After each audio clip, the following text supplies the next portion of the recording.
हाय, afternoon. Good afternoon बेटा। कैसे हो सब? सर अच्छे, आप बताइए। पढ़ाई वढ़ाई कर रहे हो कि सब छोड़ छाड़ दिए?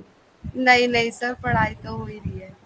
वकेशन पढ़ रखे है बेटा, आपके कॉलेज से भी वेकेशन होगी, पढ़ाई करो। जी।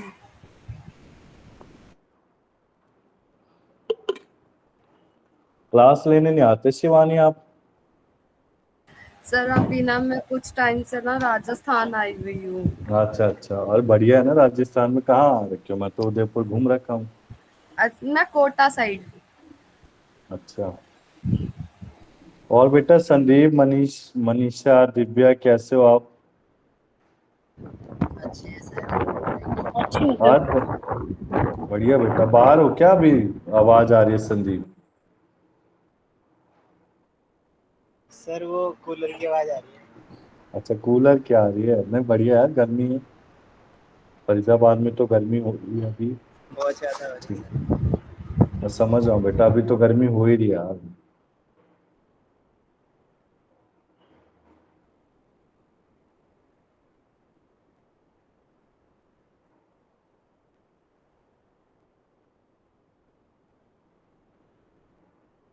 गर्मी तो है ही। और पिछली क्लास में क्या कराया था बेटा हमने? किसी को आइडिया है कुछ?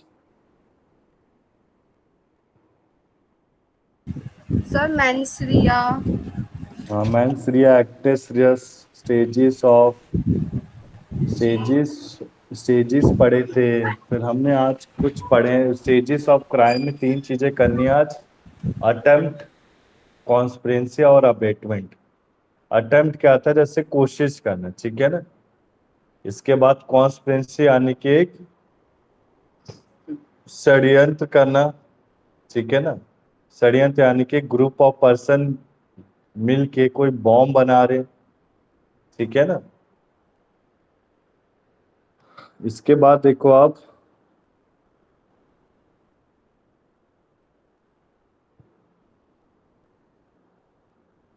अच्छा आप सबको बेटा यूट्यूब का चैनल पता है ना? अगर कोई क्लास देखता है तो देख रहा है क्लास उससे।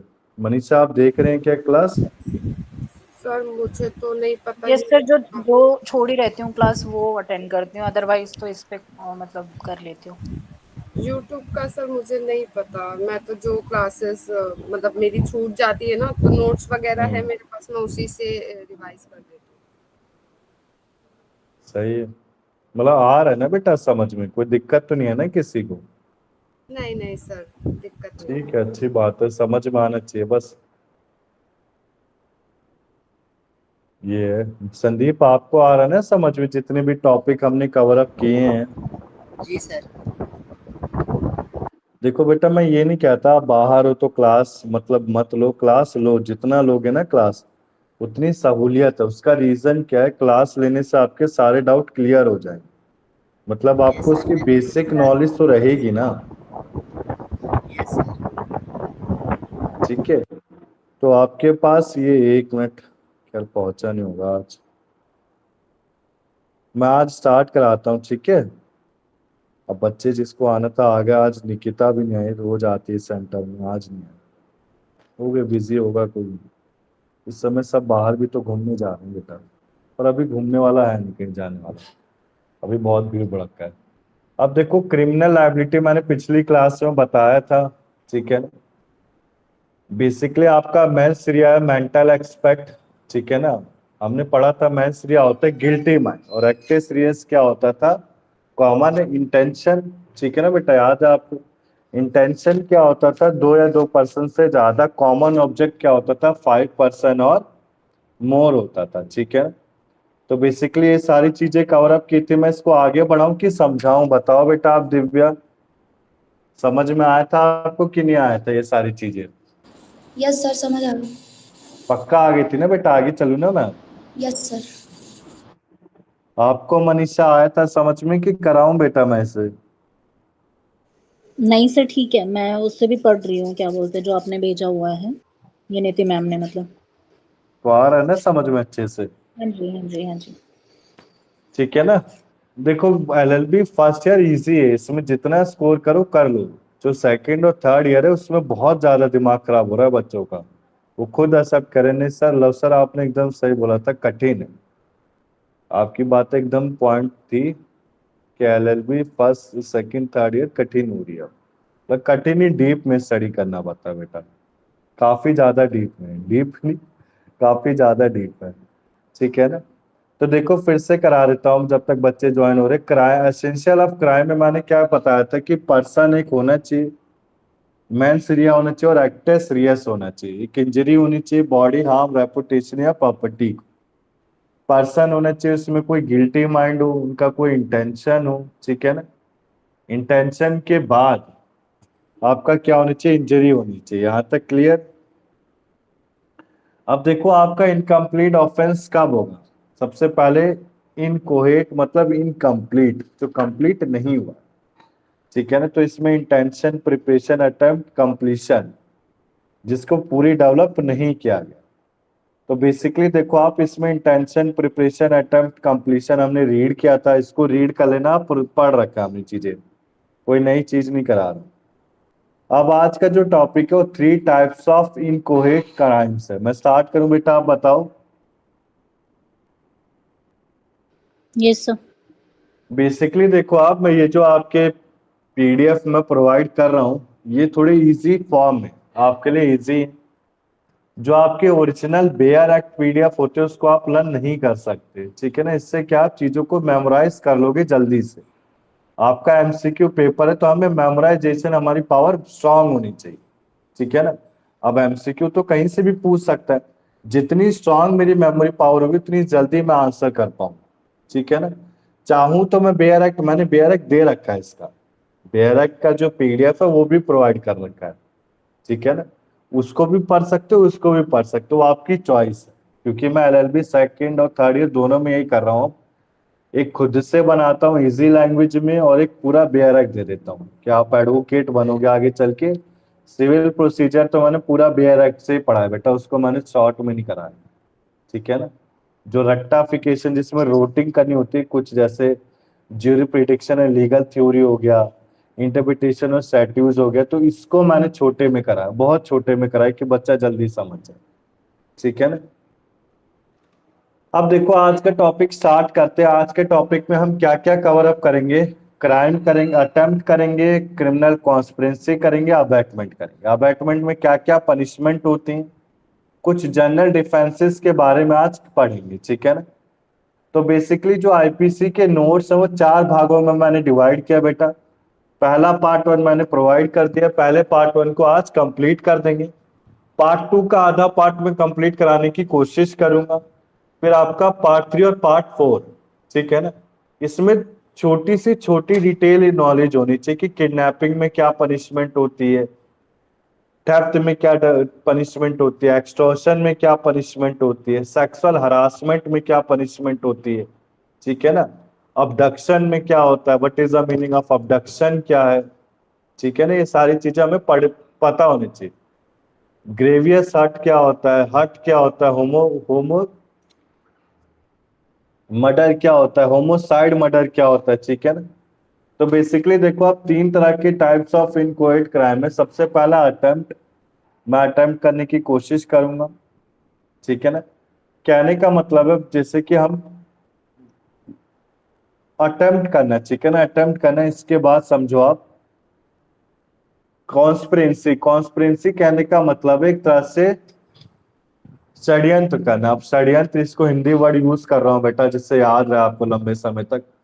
कॉन्स्पिरेसी वर्ड होता है षड्यंत्र, यानी कि आप, तो आपके 3-4 दोस्त मिलके किसी बॉम्ब को प्लान कर रहे हैं, मतलब बॉम्ब मेकिंग कर रहे हो एक रेंटेड हाउस में। तो जो बॉम्ब मेकिंग कोई प्लान कर रहा है उसमें आपका जो फादर है, फादर एक टेररिस्ट है आपके, ठीक है ना। तो जो टेररिस्ट फादर है उनका एक कॉन्स्पिरेसी है, तीनों बच्चों को मिला के तीनों बच्चों से एक बॉम्ब को ब्लास्ट कराना।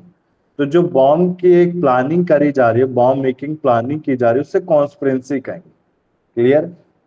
अब फादर क्या कर रहा है, जो बॉम्ब मेकिंग प्लानिंग करा रहा है उससे कॉन्स्पिरेसी बोलेंगे, और फादर जो वर्ड से बोल रहा है उससे अबेटमेंट करेंगे, यानी कि उत्साह है, क्लियर है बेटा। तो कॉन्स्पिरेसी का मतलब क्या होता है, षड्यंत्र, एक तरह से जालसाजी करना, ठीक है ना। अबेटमेंट का मतलब होता है कि उकसाना, किसी को मैंने उकसाया, जैसे हमने कोर्सन पढ़ा था, ठीक है ना, आईपी वो इंडियन कॉन्ट्रैक्ट एक्ट में, कि मैंने थ्रेटन किया है किसी के गन पॉइंट पे कि तुम ये अग्रीमेंट साइन करोगे, तो उसे कोर्सन बोलते थे। क्लियर है बेटा? यहाँ तक आगे चलूं मैं? सर बताओ attempt Shivani, Sandeep, sir attempt का आपने क्या बताया था? ये कौन बोल रहा है बेटा? दिव्या कि मनीषा? सिमरन सिमरन सिमरन शिवानी। अच्छा अच्छा। अटेम्प्ट में मैंने ये बताया था बेटा, देखो आप, अटेम्प्ट में बेसिकली क्या होता है, अटेम्प्ट कहने का मतलब है एक अटेम्प्ट करना। अटेम्प्ट में क्या क्या चीजें आती है मैंने पिछली क्लास में पढ़ाया था। अटेम्प्ट में देखो आप, बेसिकली अटेम्प्ट से पहले क्या आता है, मैं सिर्फ प्रिपरेशन में से, यानी कि आपका कोई गिल्टी माइंड है, आपने कोई प्रिपरेशन कर रखी है, फिर उसको अटेम्प्ट कर रहे हो, ठीक है ना।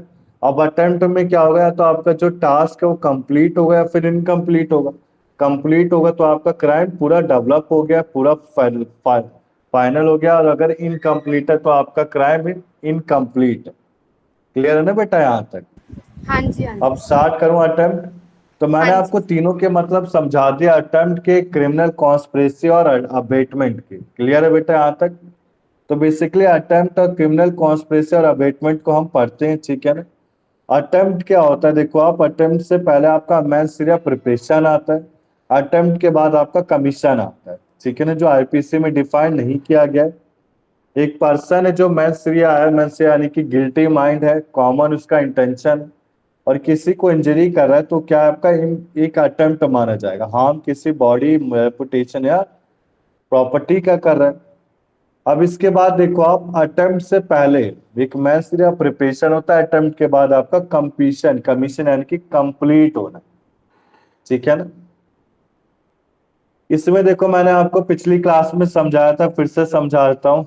अटेम्प्ट कहने का मतलब है, जैसे हमने दो केसेस लिए थे बेटा पिछली क्लास में, थोड़ा लाइट भी जा रही थी बार बार सेंटर में।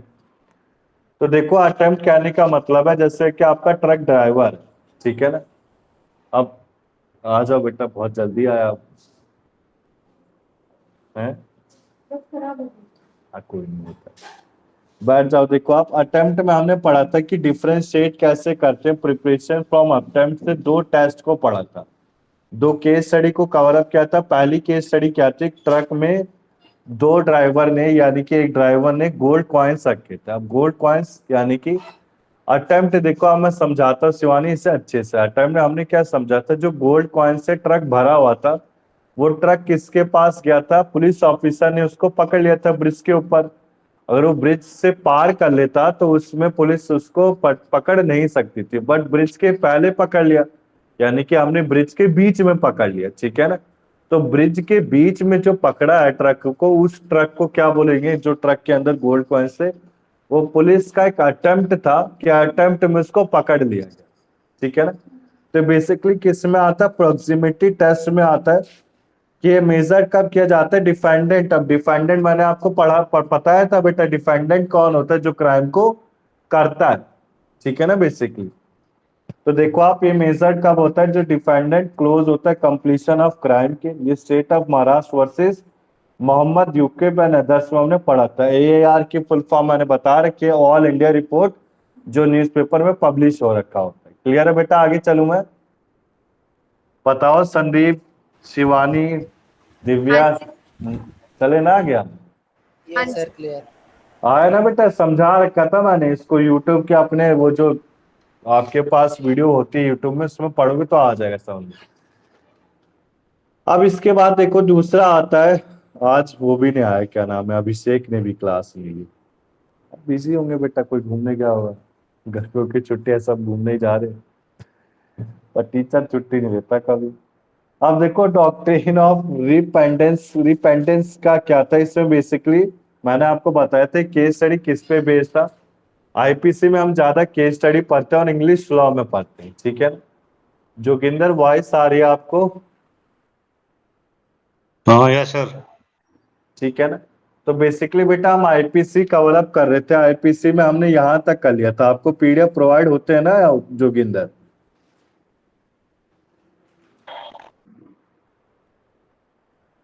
आईपीसी में बेटा हम क्राइम पढ़ रहे थे कि तीन तरह के क्राइम कौन से होते हैं, अटेम्प्ट, क्रिमिनल कॉन्स्पिरेसी और अबेटमेंट। अटेम्प्ट यानी कि एक अटेम्प्ट में पहुंचना, वो फिर बिफोर कंप्लीशन होता है, आफ्टर कंप्लीशन।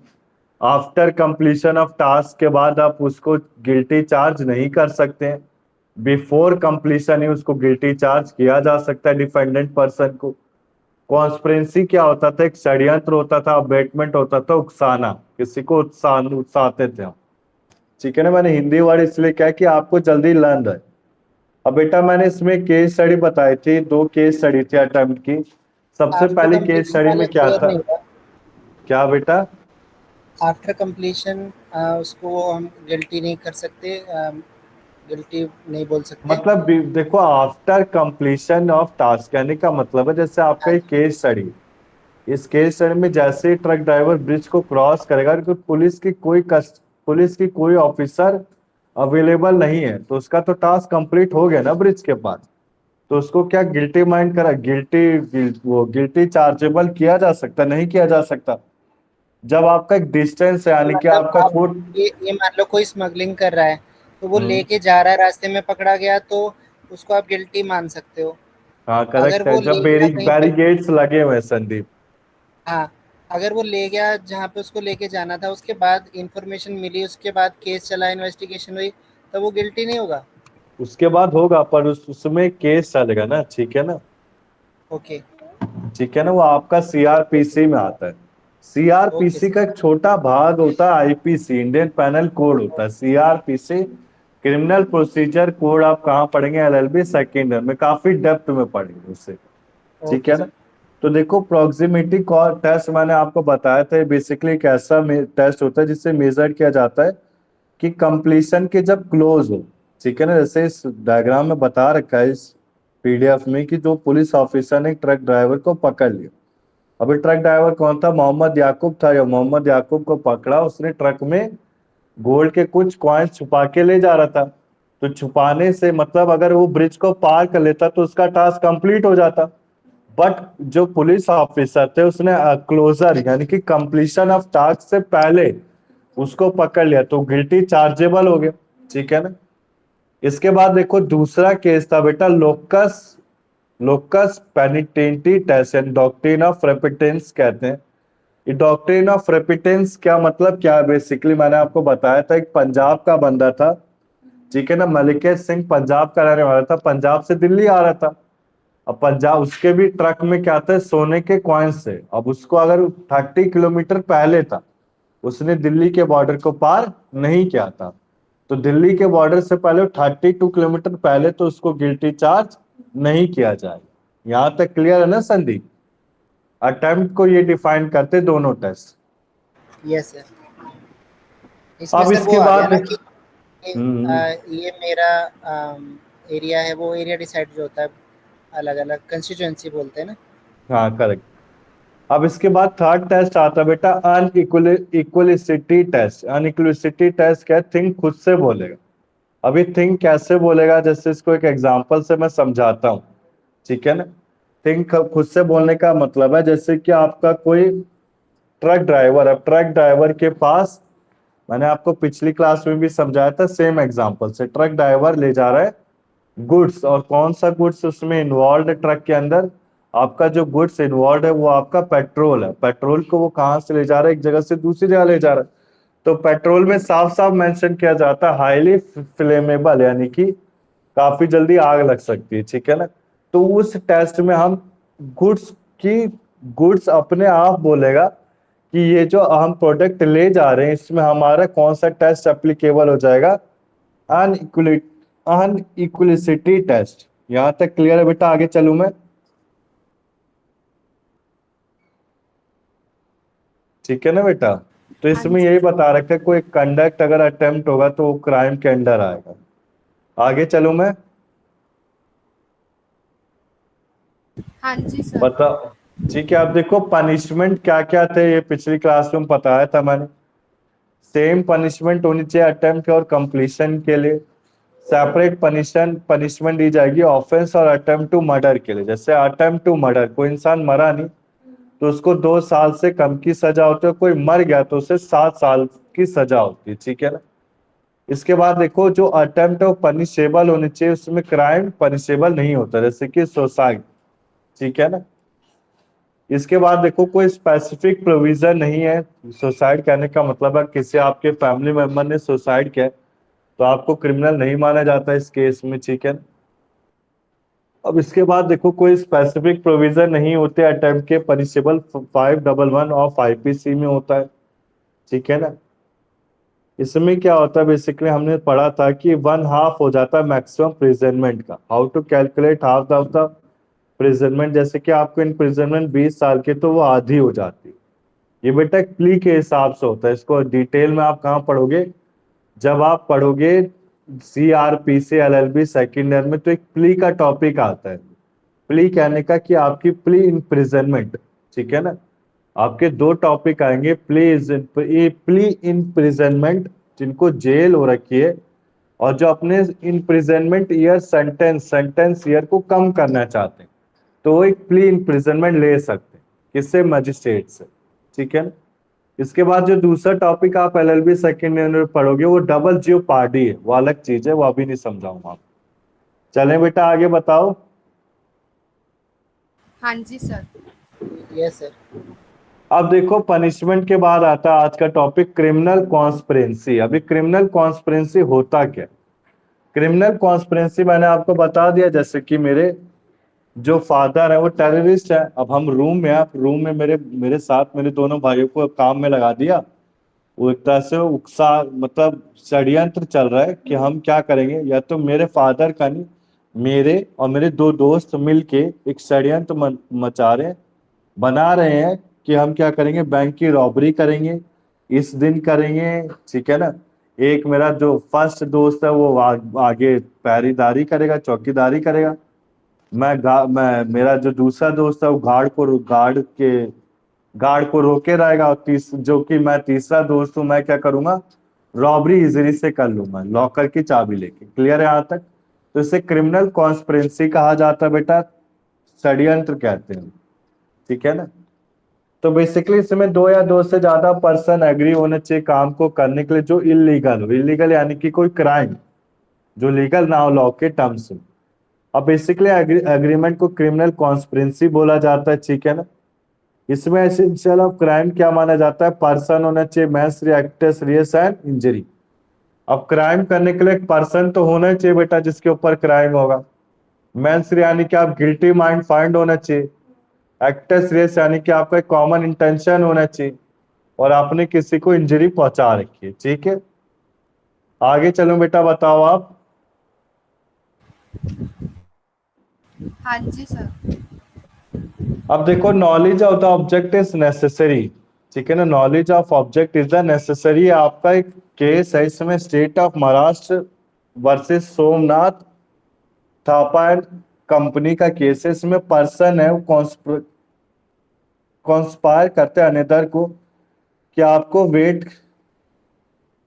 कहने का मतलब है बेटा एक घर में चोरी करनी, ठीक है ना। अभी केस में बेसिकली था क्या, एक घर में चोरी करनी थी, तो घर में चोरी करने के लिए बाहर बोला गया, एक पर्सन को बोला गया कॉन्स्पायर, मतलब क्रिमिनल कॉन्स्पिरेंसी पहले की गई, हमें चोरी करनी है घर में।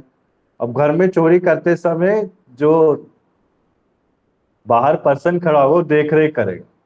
अब उनके प्लान में ये सब शामिल नहीं था कि उनके बीच में अगर मान लो कोई आ गया तो उसको गन पॉइंट से शूट कर देंगे, ठीक है ना। तो बेसिकली अल्टीमेट क्या हुआ कि एक पर्सन आ गया, उसने देख लिया नेबर ने, तो जो पर्सन गार्ड कर रहा था उसने उसको शूट कर दिया। तो उसको तो उसकी चीज की नॉलेज नहीं थी, कॉन्स्पिरेंसी में डिफाइन था नहीं ये चीज कि हमें उस चीज पर्सन को, फर्स्ट पर्सन को शूट करना है, ठीक है ना। तो इसमें बेसिकली क्या बोल रखा है, नॉलेज होनी चाहिए ऑब्जेक्टिव की नेसेसरी। तो जो पर्सन ने शूट किया उसे गिल्टी माना गया था। यहाँ तक क्लियर है बेटा। आगे चलूंगा क्योंकि उसने इलीगल एक्ट किया है, किसी का मर्डर किया है जो कि एक इलीगल एक्ट है, तो इसमें से पनिशेबल होगा, बेशक उसको नॉलेज नहीं थी। क्लियर है बेटा। आगे चलूं मैं। अब देखो क्रिमिनल कॉन्स्पिरेंसी को सिविल रॉन्ग भी बोला जाता है। बेसिकली इलीगल है, सेक्शन 43 में एक ऑफेंस है, सिविल रॉन्ग है। क्रिमिनल ऑफेंस आपका कॉन्टिन्यूइंग ऑफेंस है, जो जैसे कि एक सीक्वेंस में 2 पर्सन हुए, 2 से 3 हुए, 3 से 4 हुए, तो कॉन्टिन्यूइंग ऑफेंस है। म्यूचुअल एजेंसी होनी चाहिए। कॉन्स्पिरेंसी आपका एक बेस्ड होगा म्यूचुअल एजेंसी पे, तभी आप कॉन्स्पिरेंसी को कर सकते हो, यानी कि एक फर्दरेंस होना चाहिए कॉमन ऑब्जेक्ट का। बताओ बेटा, आगे चलूं मैं?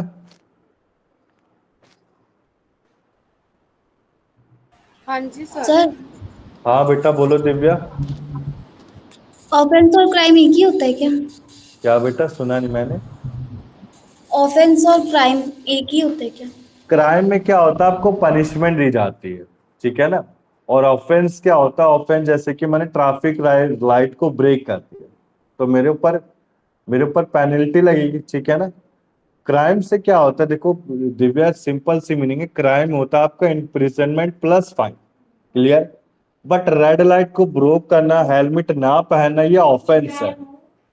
हाँ, जो बैन हो पर हम कर रहे हैं तो उसे ऑफेंस कहा जा सकता है। इसमें आपकी इम्प्रिजनमेंट नहीं होती थी, क्लियर है ना। आज तक आपको फाइन अमाउंट देना है। जैसे मैंने बस में चढ़ गया और मैंने कोई टिकट नहीं ली, दिल्ली मेट्रो में चढ़ गया, कोई टिकट नहीं ली, तो मैंने ऑफेंस माना जाएगा, क्राइम नहीं माना जाएगा। क्लियर है ना बेटा, मैंने ऑब्स्ट्रक्ट रूल्स को किया। रूल्स को ऑब्स्ट्रक्ट करना यानी कि रूल्स को तोड़ना, ब्रेक करना, उसे ऑफेंस कहा जाता है। क्राइम क्या होता है, कोई इलीगल एक्ट करना है। इसको काफी तरीके से डिफाइन किया जा सकता है। क्लियर है दिव्या, आगे चलो मैं? Yes sir. अब बेटा, अब आता है पनिशमेंट क्या होगी। पनिशमेंट आपका टॉपिक है क्रिमिनल कॉन्स्पिरेंसी का। पनिशमेंट कितनी होगी, देखो आप पनिशमेंट में क्या समझा रखा है। अगर मान लो कोई ऑफेंस है, ठीक है ना, जिसमें क्रिमिनल क्रिमिनल ये क्रिमिनल कॉन्स्पिरेंसी इन्वॉल्व है, तो इस केस में डेथ या फिर इम्प्रिजनमेंट कितनी होगी, 2 सालों की। किसको होगी, जो अबेट करा, अबेटेड अबेटेड या जिनकी जो उकसार, जो मेन कल्प्रिट है। इसके बाद देखो आप, अगर मान लो आपका कोई पार्टी क्रिमिनल कॉन्स्पिरेंसी है जिसमें पनिशमेंट नहीं दी जा रही है, ठीक है ना, पनिशमेंट अदर देन ऑफेंस है, तो उसमें 6 महीने की सजा या फिर फाइन बहुत होगा। क्लियर है, यानी कि जो बड़ा क्राइम है उसमें 2 साल या फिर आपका फाइन, और जिसमें छोटा क्राइम है तो उसमें 6 मंथ का फाइन। क्लियर है बेटा, आगे चलूं मैं? हाँ जी सर। बताओ बेटा। जी। संदीप, आगे चले हम? Yes sir. अब देखो आप, अब आता है आपका टॉपिक अबेटमेंट, ठीक है ना। अबेटमेंट स्टार्ट करें हम?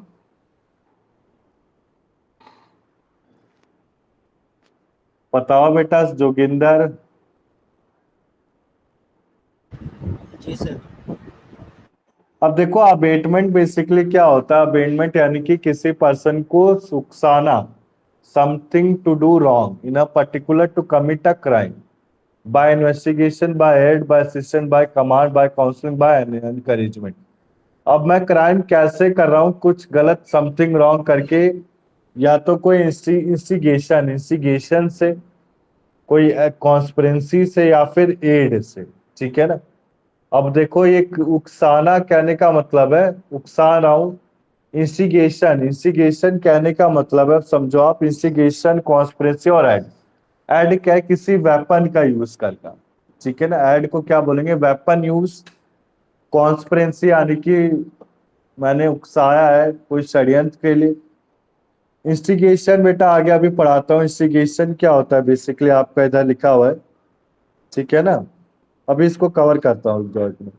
तो बेसिकली अबेटमेंट आपके 3 तरह की होती हैं, एक इंस्टिगेशन से, कॉन्स्पिरेंसी से, और एक आपका एड से। क्लियर है बेटा, आगे चलो मैं आप?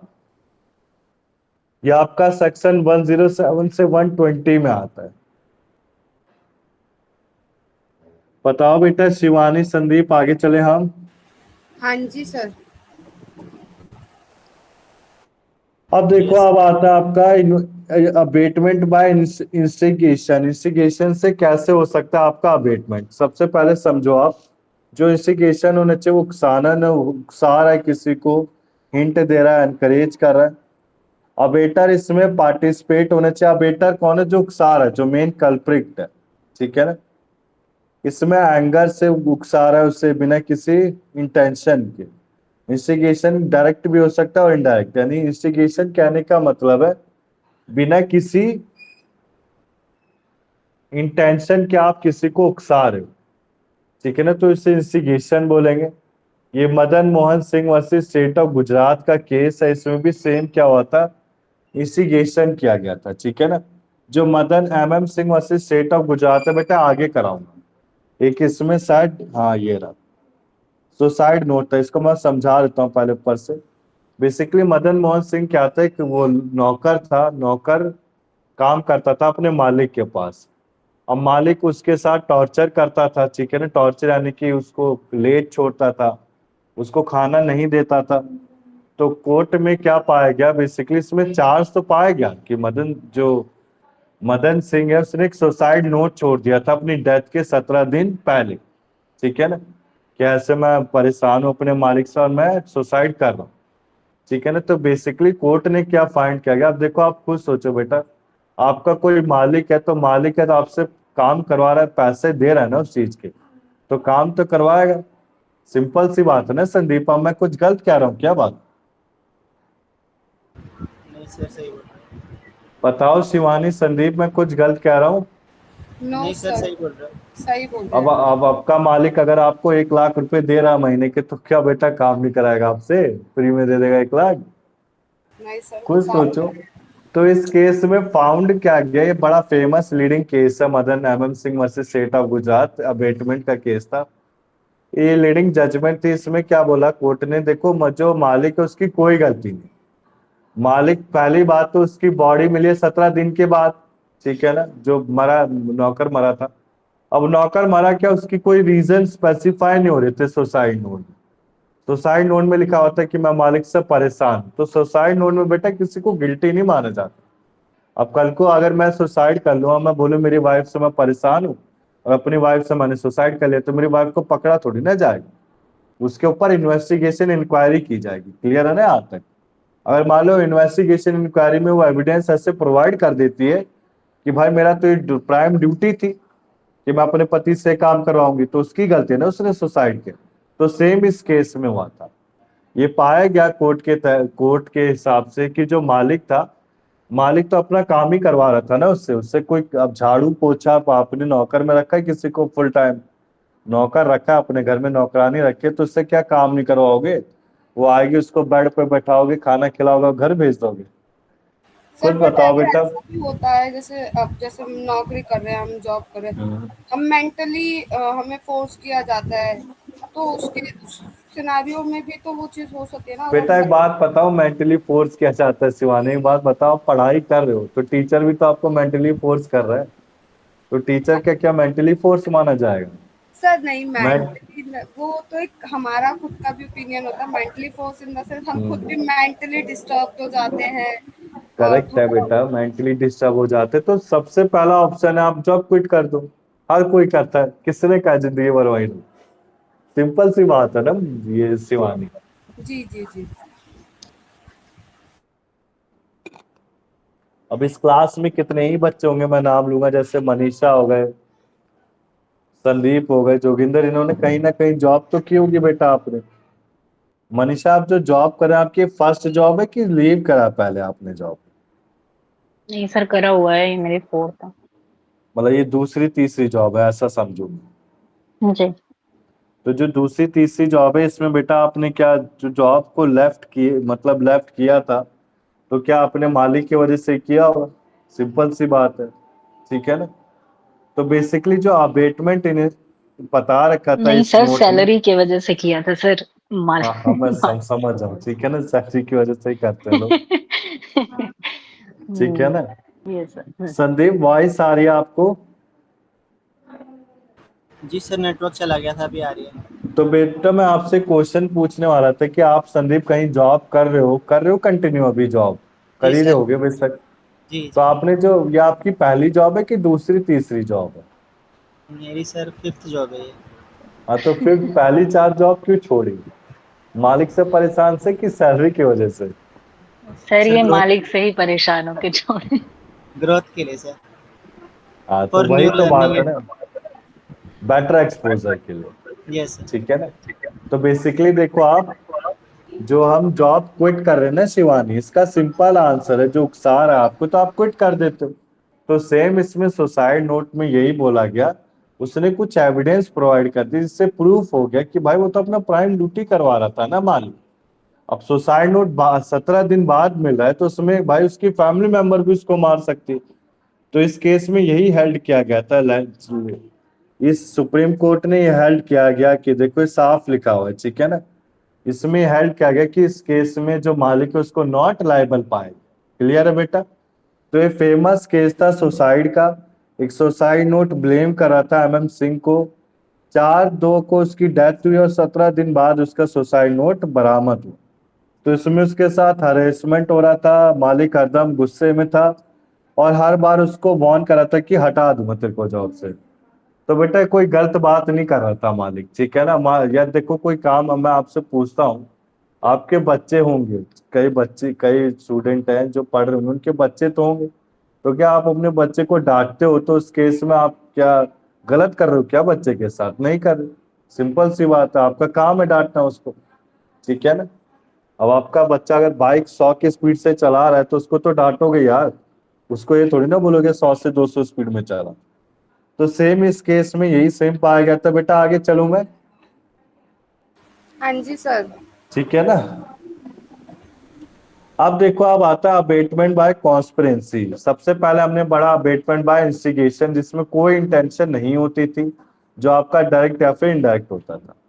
अब आता है अबेटमेंट बाय कॉन्स्पिरेंसी, यानी कि अबेटमेंट किससे किया जा रहा है? षड्यंत्र से किया जा रहा है, ठीक है ना। उकसाया किससे जा रहा है? षड्यंत्र से उकसाया जा रहा है किसी पर्सन को। तो एग्रीमेंट जो इलीगल एक्ट को करता है वो सबसिस्टेंस ऑफेंस है, ठीक है ना। इसमें इलीगल ओमिशंस रिक्वायर्ड होना चाहिए। इसमें एक एग्जांपल बता रखा है, देखो आप, कि जो हाउस का सर्वेंट था, ठीक है ना, उसको कॉन्स्पायर किया गया था थीव से। अब कुछ चोरों ने मिलके क्या करा, नौकर को बोला कि नौकरों से बोला कि नौकर तू ऐसा करियो कि तू रात को ना मेन गेट को लॉक मत करियो। तो ये क्या हो गया? अबेटमेंट बाय कॉन्स्पिरेंसी हो गया। क्लियर है बेटा? आगे चलूं मैं? अब इसके बाद देखो आप क्या बेटा, हाँ लाइबल मचोर माना जाएगा, लाइबल है, पनिशेबल है। हाँ पनिशेबल है, क्यों नहीं। अब देखो अबेटमेंट बाय एड आता है। अब ये एड क्या है? इसमें वेपन का यूज किया जाता है, ठीक है ना। ये basically if either prior to commencement of the act और at the time of commission of the act, यानी कि कमीशन ऑफ एक्ट करते समय हम किसी एड का यूज करते हैं। कोई एनीथिंग यूज करता है facilitate commission of the, commission मतलब कंप्लीशन, जो कमीशन बार बार बोल रहा है उसका मतलब क्या है? कंप्लीशन बेटा, ठीक है ना। तो देखो आप अबेटर में क्या क्या बोल रखा है। सेक्शन 108 क्या बोल रहा है कि जो नेसेसरी नहीं होना चाहिए कि अबेटर ही लायबल हो। अबेटर अगर मान लो इनकम्पिटेंट है तो भी इसको लायबल पाया जाएगा। अबेटमेंट ऑफ एन अबेटमेंट को ही क्राइम माना जाएगा। कोई नेसेसरी नहीं कि कॉन्स्पिरेंसी ही कमिट करे क्राइम। यहां तक क्लियर है बेटा? आगे चलो मैं बताओ संदीप। सर ये थोड़ा सा समझा दो, abetment of an abetment is also a crime. Abetment of an abetment is also an crime, कहने का मतलब है कि जैसे घर एग्जाम्पल से समझाता हूँ बेटा, ठीक है ना। अब कुछ चोर थे, जो थीव्स ने, ये जैसा आपका एग्जाम्पल है, इसी को मान लो अबेटमेंट ऑफ एन अबेट, ठीक है ना। ये रहा, मैंने जूम कर दिया। जो हाउस सर्वेंट ऑफ हाउस को कॉन्स्पायर किया गया था, यानी कि उकसाया गया था कि अपने घर की जो मेन गेट है उसको लॉक ना करे। तो अबेटमेंट सबसे पहले देखो आप, अबेटमेंट किसकी थी? थीव की। और अबेट किसके ऊपर एप्लीकेबल किया गया था? थीव पे। तो थीव ने भी तो उकसा कर उसने क्या करा? गेट को लॉक ही नहीं किया। तो दोनों चीज में अबेटमेंट इन्वॉल्व थी, तो इस केस में इसको क्राइम माना जाए। क्लियर है संदीप? आगे चले हम। जी सर। पक्का आ रहा है ना बेटा समझ में? इजी टॉपिक है आईपीसी। Yes sir. एक तो बेटा मेरे साथ पता, मैं टीचर हूँ, मेरे को 8 साल का एक्सपीरियंस। मैंने नोटिस किया अपनी टीचिंग करियर में कि जब मैं टॉपिक, जो बच्चा मुझे बोलता वही बच्चा एब्सेंट होता है। तो नैना ने मुझे बोला वो 2 क्लास से आई नहीं, पिछली क्लास में आए थे, बस आज आएंगे। तो अब मैं किसी की सुनूंगा नहीं, मैं अपने मर्जी से पढ़ाऊंगा, ठीक है ना। इस बार मैंने पढ़ा दिया आईपीसी, अब नहीं पढ़ाऊंगा मैं। मतलब आप अब पहले कॉन्स्टिट्यूशन पढ़ाऊंगा, फिर क्राइम, वो English law, law of thought पढ़ेंगे, ठीक है ना। तो आगे चलो मैं बेटा, अबेटर के आगे चले, बताओ। हाँ जी सर।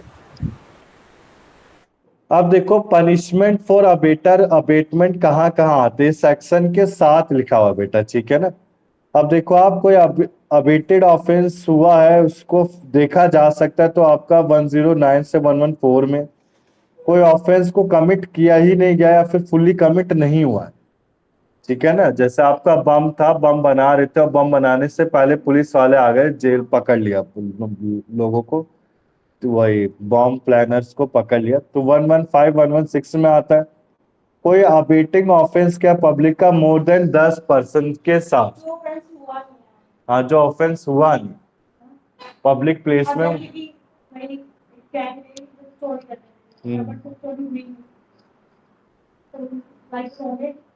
चोरी नहीं हो तो नहीं होगा बेटा, ठीक है ना। बड़ा अबेटमेंट के से सजा मिल सकती है 6 महीने की।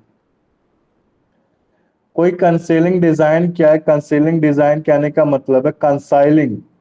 कंसीलिंग का मतलब क्या होता है, छुपाना कि या फिर चोरी करना। What is the meaning of conceal, बताओ बेटा, किसी को आइडिया, शिवानी, संदीप, किसी को idea, Manisha. What is the meaning of conceal? Sir छुपाना। करेक्ट है बेटा, ठीक है ना। तो देखो आप, छुपाना होता है उसको क्या बोलते हैं, ऑफेंस बोलते हैं, ठीक है ना। अब इसके बाद देखो आपका आता है छुपाना बेटा, हाइड करना। अब देखो अबेटेड ऑफिस ऑफेंस को कमिटेड और ऑफेंस कमिटेड को रीजनेबल फोर्सिंग कहाँ, मतलब यह बताएगा डिटेल में, ठीक है ना। पनिशमेंट को अब डिटेल में एक्सप्लेन किया जा रहा है। 101 में क्या होता है, अगर अबेटमेंट के बाद कोई कमिटेड ऑफेंस हो रहा है तो 109 में। 110 में क्या आता है, कोई इंटेंशन हो जो डिफरेंट हो अबेटर से। 111 में क्या आता है, कोई डिफरेंट एक्ट डन हुआ है। क्लियर है बेटा यहां तक?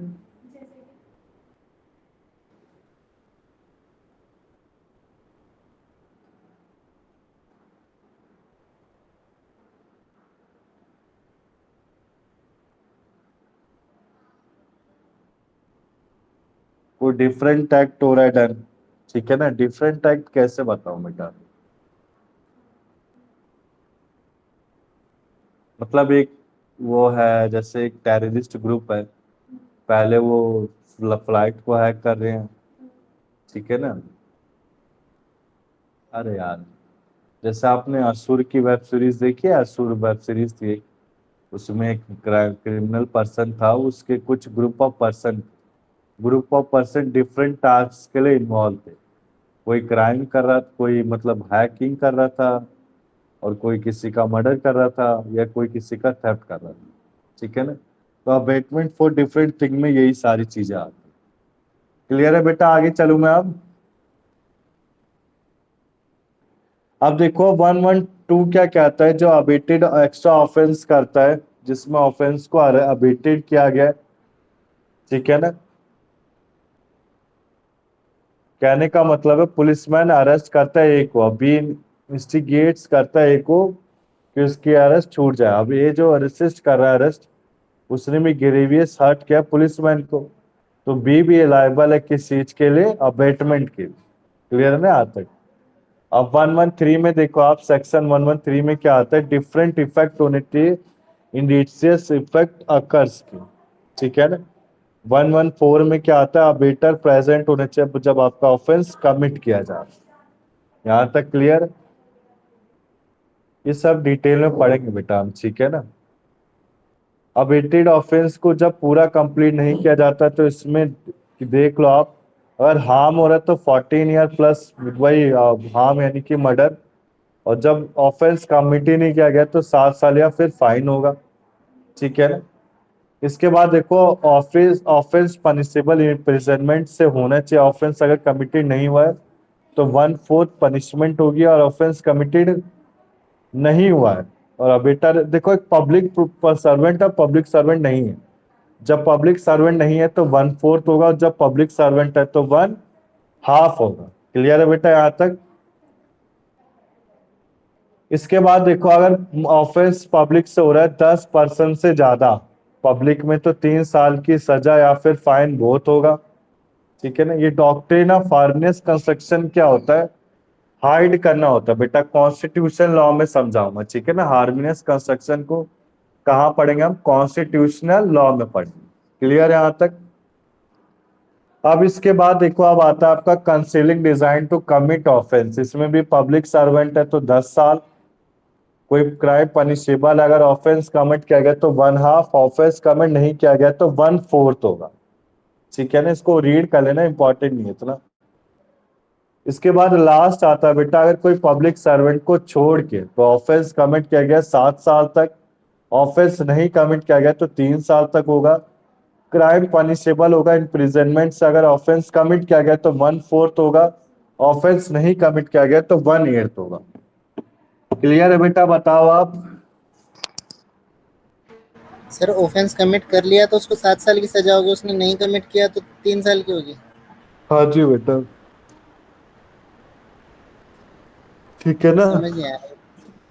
समझ ये है बेटा, पब्लिक सर्वेंट अगर कोई नहीं है, कोई प्राइवेट हाँ है, प्राइवेट ऑर्गेनाइजेशन में काम करता है, तो उसने ऑफेंस कमिट किया है, बोला ऑफेंस हो गया है, तो उसको 7 साल की सजा मिलेगी। और अगर ऑफेंस हुआ ही नहीं, मतलब अब चाल तो चली थी पर ऑफेंस हुआ नहीं। जैसे कि ओके बॉम्ब मेकर है, बॉम्ब, मैंने बम बनाया ओके। पर बम को ब्लास्ट नहीं करा मैंने, संदीप पुलिस बैंक वालों ने लूटने की मुझे साजिश पहले करी पकड़ थी। लिया। क्या हाँ बेटा? बैंक लूटने की साजिश करी थी लेकिन लूट नहीं पाए। हाँ, तो 3 साल की सजा। ठीक है। ठीक है ना। अब आगे चलूं मैं? बताओ बेटा, आगे चले हम। जी सर। अब देखो, इसके बाद आता है आपके पास क्या बेटा, आईपीसी नोट्स 1 खत्म हो गए थे, पार्ट 2, पार्ट 3, पार्ट 4 पहुंचे हैं क्या? है? नहीं पहुंचे क्या? नहीं आए सर। हाँ। कौन सा सर कुमार? नहीं है मेरे को क्वेश्चन में किसका? हाँ हाँ, तो किस टॉपिक? मुस्लिम लॉ का पहुंचा है यार, मुस्लिम लॉ का मैंने, ये तो है, तो भिजवा रखा है बेटा मैंने, मुस्लिम लॉ भिजवा रखा है मैंने। Ma'am sand in LLB first year, सब बोलता हूँ मैं मैम को। ठीक है ना। आपके पास बेटे मुस्लिम लॉ के पीडीएफ आ रखे हैं क्या संदीप? देखना एक बार। Yes sir. आ रखा है बेटा, एक बार मांग लेना। ठीक है ना इसे। और ये जो पीडीएफ प्रोवाइड कर रहा हूँ ना, इसके प्रिंट निकालो बेटा। 25 पेजेस है, बैक साइड कराओगे तो वो 12 रुपए लगेंगे, 25 रुपए लगेंगे। निकलवा लो यार, ये आपके सहूलियत के लिए। अब देखो, अब आता है आपका आईपीसी नोट्स 2, जिसमें जनरल डिफेंसेस को कवर अप करेंगे। ठीक है ना। इसको एक बार मैं ऊपर से बता देता हूँ, अगर नहीं होगा तो मैं कोई और टॉपिक स्टार्ट करा दूंगा। ठीक है ना। अभी जनरल डिफेंसेस होते क्या है? जनरल एक्सेप्शन, इसे डिफेंसेस बोला जाता है। इसमें आईपीसी की धाराएं नहीं लगती। हाँ, सारे सारे कवर अप करने पड़ेंगे। ठीक है ना। इसके मेन पढ़ लेना हो गया। तो बेटा ऊपर से बता दो एक बार, बताओ संदीप, ये पहुंचा है किसी के पास?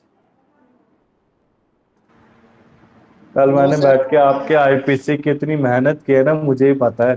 कल मेरा पूरे 2 घंटे खर्च हुए।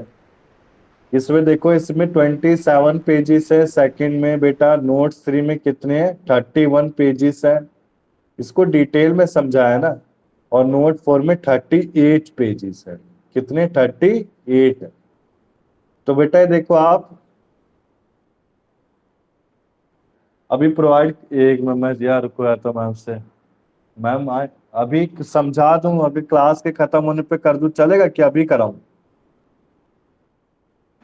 सर बताओ क्लास बेटा। खत्म होने के है? क्लास आराम से खत्म होने करवा के दूंगा, टेंशन मत लो। अभी सुनना है बेटा, अभी ज्यादा डिटेल में पढ़ाऊंगा नहीं आज।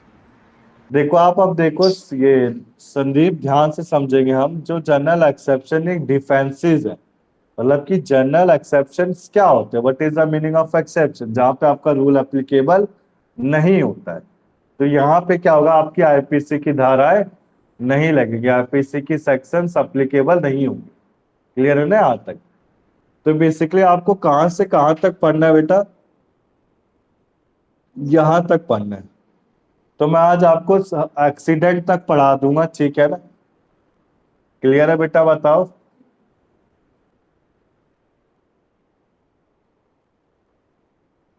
बोलो बेटा संदीप, क्लियर है?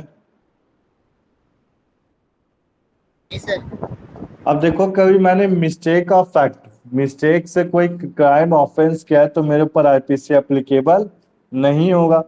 कोई जुरिडिशियल एक्ट किया है तो भी मेरे ऊपर ये आईपीसी एप्लीकेबल नहीं होगा। कोई एक्सीडेंट हुआ है, अब एक्सीडेंट डिफाइन होना चाहिए, कैसा एक्सीडेंट हुआ वो सब पढ़ेंगे। एब्सेंस ऑफ क्रिमिनल आइडेंटिटी से केस स्टडी से समझाया, वो भी बताऊंगा केस स्टडी। कंसेंट हो गया, ट्राइफल्स। अब ये what is the meaning of trifles क्या होता है बेटा, किसी को नॉलेज है इसकी? हाँ, वेपन हो गया, ठीक है ना? हथियार। हथियार जैसे कहने का मतलब है, अब जैसे एनकाउंटर होता है गन जब गन पुलिस हो का, गया। जी। तो जब पुलिस वाले एनकाउंटर करते हैं किसी का, किसी, हाँ, तो उनको जेल नहीं हो सकती, ठीक है ना? किसी मुजरिम किसी इनोसेंट पर्सन, इनोसेंट को अगर गोली लग जाती तो उसमें जेल नहीं होती, ठीक है ना? इसके बाद प्राइवेट डिफेंस होना चाहिए पर्सन और प्रॉपर्टी का। क्लियर है बेटा? तो स्टार्ट करूं मैं, तो बताओ आप, बताओ बेटा, स्टार्ट करें? जी सर। अब बेटा देखो, आप इसका मैं क्वेश्चन पेपर प्रोवाइड कर दूंगा आपको, पर आज नेक्स्ट क्लास में जो पिछले साल का क्वेश्चन पेपर था, पिछले साल के क्वेश्चन पेपर में ज्यादा ये चीजें पूछी नहीं गई थी, ठीक है ना? जनरल डिफेंस तो आप इसको ऊपर से भी कवर अप कर सकते हो। अब देखो, कोर्स में तो मुझे तो करा नहीं, मैं तो छुड़वा नहीं सकता, सिंपल सी बात है, मैंने तो कुछ छुड़वाया नहीं अभी तक, ठीक है ना? अब देखो, मिस्टेक ऑफ फैक्ट कहाँ आता है? सेक्शन 76 में आता है। कोई डन, अगर कोई एक्ट डन किया गया पर्सन से, तो बाउंड है himself, bound by law, mistake of fact से, ठीक है ना? अभी मिस्टेक ऑफ फैक्ट क्या है? मिसकंसेप्शन है किसके एग्जिस्टेंस और नॉन एग्जिस्टेंस ऑफ फैक्ट, किसकी समन माइंड में, ठीक है ना? अब इसमें जो एक्ट ऑफ सबऑर्डिनेट ऑफिसर है वो प्रोटेक्टेड होना चाहिए, ठीक है ना? अब इसमें ये एक लैटिन वर्ड है, इस लैटिन वर्ड को पढ़ो और इसके इंग्लिश वर्ड, ये जो जूम किया है ना बेटा मैंने, ये लैटिन वर्ड, इग्नोटिया फैक्टी एग्जीक्वेंट इग्नोटिया जुरिस नॉन एग्जीक्वेंट, क्या मतलब पूछा जाएगा, लैटिन वर्ड नहीं पूछते कभी भी, ठीक है ना? हाँ, जैसे फेमस केस स्टडी होता है ना, जैसे इस बार में पूछा गया था क्रिमिनल वो इंग्लिश लॉ में रेनॉल्ड्स वर्सेस फ्लेचर का केस, हर एलएलबी स्टूडेंट को रेनॉल्ड वर्सेस फ्लेचर का केस पता होना चाहिए, तो उसी से आया था क्वेश्चन। केस लॉ में उसकी जजमेंट पूछी जाती है बेटा, और लैटिन वर्ड में उसकी मीनिंग, लैटिन वर्ड नहीं लर्न करना, उसकी मीनिंग लर्न करनी। जो लिखा है ना, ignorance of fact is excuse, ignorance of excuse is not, मतलब कहने का मतलब है फैक्ट को मान लिया जाएगा कि एक्सक्यूज है, हमें पता नहीं था, पर लॉ का तो हमें पता होना चाहिए ना। अब लॉ कहता है कि किसी को गोली नहीं मारनी चाहिए, और आप उसको गोली मार रहे हो, और आप ये कहो कि मुझे तो इस फैक्ट का पता ही नहीं, तो इस केस में आपको गिल्टी लायबल किया जाएगा। क्लियर है बेटा? आगे चलूं मैं? बताओ बेटा, आगे चले हम? हाँ जी सर। अब बेटा देखो, आप इसमें बेसिकली, हाँ, ये आपका एक केस लॉ, इसको पढ़ेंगे। M H George versus state of Maharashtra all India report में आया था सुप्रीम कोर्ट में। अब एम एच जॉर्ज एक इंडियन सिटीजन नहीं था, वो गोल्ड को स्मगल करना चाहता था, चोरी करना चाहता था इंडिया से। तो उसने क्या करा, लॉ को रिसेंटली पास लॉ में कहा गया था कि गोल्ड को इंडिया से नहीं ले जाया जा सकता ज्यादा से ज्यादा, तो हाँ, तो इसने क्या करा, 34 kg अपने साथ ले जा रहा था जैकेट में। अब कोर्ट ने कहा, अगर एम एस जॉर्ज को लॉ के बारे में पता नहीं तो भी कोई एक्सक्यूज नहीं किया जाएगा, उसको लायबल किया जाएगा। क्लियर है ना बेटा यहाँ तक? तो जनरल एक्सेप्शन में पहला पॉइंट है मिस्टेक ऑफ फैक्ट, यानी कि फैक्ट के बारे में हमें पता नहीं, तब तो मान सकते कि हाँ गलती है, बट लॉ के बारे में अगर कोई इलीगल एक्ट करे तो हम उसमें गिल्टी माना जाएगा। क्लियर है बेटा? आगे चलूं मैं, बताओ। जी सर। सर देखो एमएच जॉर्ज వచ్చి स्टेट ऑफ महाराष्ट्र आगे समझ में। अब इसके बाद आता है आपका सेक्शन 79। ये क्या कहता है, कोई भी एक्ट जस्टिफाइड या मिस्टेक ऑफ फैक्ट्स जो बिलीव कर रहा हो तो इसमें कोई भी पर्सन को लायबल नहीं पाया जाता जब आपकी फैक्ट की बात की जाएगी, ठीक है ना। इसके बाद देखो आप एक state of Andhra Pradesh versus Venu Gopal 1994 all India report का केस है। अब एक पुलिस में एक सब इंस्पेक्टर था, कांस्टेबल और कांस्टेबल था। उन्होंने एक पर्सन को सस्पिशन में रखा जिसने हाउस ब्रेकिंग की थी और प्रॉपर्टी को चुराया। मतलब उन्हें कंफर्म नहीं था कि चुराया कि नहीं चुराया, बस एक रख रखा था। बाद में पता चला कि उस घर में तो भाई इंजरी हो रखी है, डेथ हो रखी है। तो उसमें प्रोसिक्यूशन में पुलिस ने क्या करा, रॉन्गफुल कन्फाइनमेंट किया, torture taken out for confession out of him, यानी कि कन्फेशन यानी कि अपने जुर्म को कबूल करना, अपने क्राइम को कबूल करना। तो पुलिस प्रोसिक्यूशन स्टार्ट की गई जिसमें पुलिस को बोला गया कि आप इसको मारो पीटो पर इससे सच उगलाओ।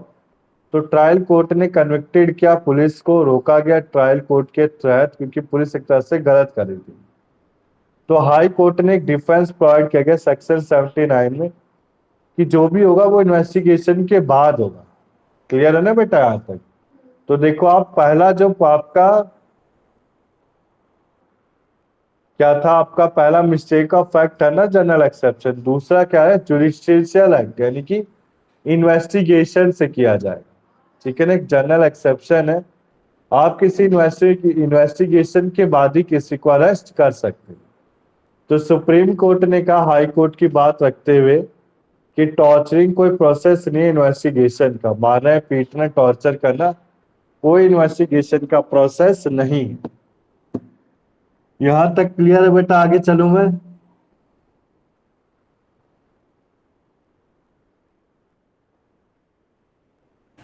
हाँ जी सर। अब देखो आप इसके बाद आता है आपका जुडिशियल एक्ट। अभी जुडिशियल एक्ट क्या होता है, एक्ट ऑफ जज व्हेन एक्टिंग जुडिशियली, यानी कि कोई भी ऑफेंस, यानी कि आपका कहने का मतलब है अगर जज ने बोल दे तो आपकी क्लियर फाइनल रिजल्ट है, उसको कोई बदल नहीं सकता। सेक्शन 78 क्या कहता है, कोई एक्ट डन किया गया जजमेंट और ऑर्डर ऑफ कोर्ट के लिए, तो इसमें क्या होगा बेसिकली आपका कुछ भी आपका वारंटेड नहीं होना चाहिए जजमेंट से, यानी कि कोर्ट ऑफ जस्टिस से, ठीक है ना। तो इस जस्टिस को एक रिमेन इन फोर्स माना जाएगा उसको केस से। ये बेटा छोटा सा टॉपिक है, बड़ा नहीं। जुडिशियल एक्ट कहने का मतलब है अगर जुडिशरी की इच्छा है कि डिफेंस प्रोवाइड करेंगे आईपी किसी क्रिमिनल के लिए, एक्यूज पर्सन के लिए, तो एक्यूज पर्सन के लिए वो क्या कर सकते हैं, डिफेंस प्रोवाइड कर सकते हैं, जिसे प्ले इम्प्रिजनमेंट कहते हैं, डबल जेओपार्डी कहते हैं। क्लियर है बेटा, आगे चलूं मैं, बताओ आप। हाँ जी सर। बोरिंग तो नहीं लग रहा लेक्चर? नहीं सर। लग रहा है, मुझे तो लग रहा है सर।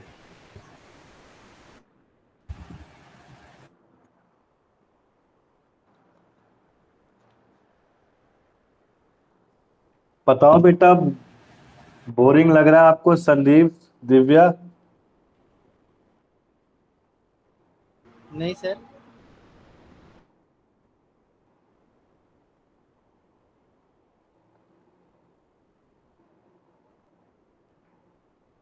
बोरिंग लग रहा है क्या बेटा दिव्या आपको?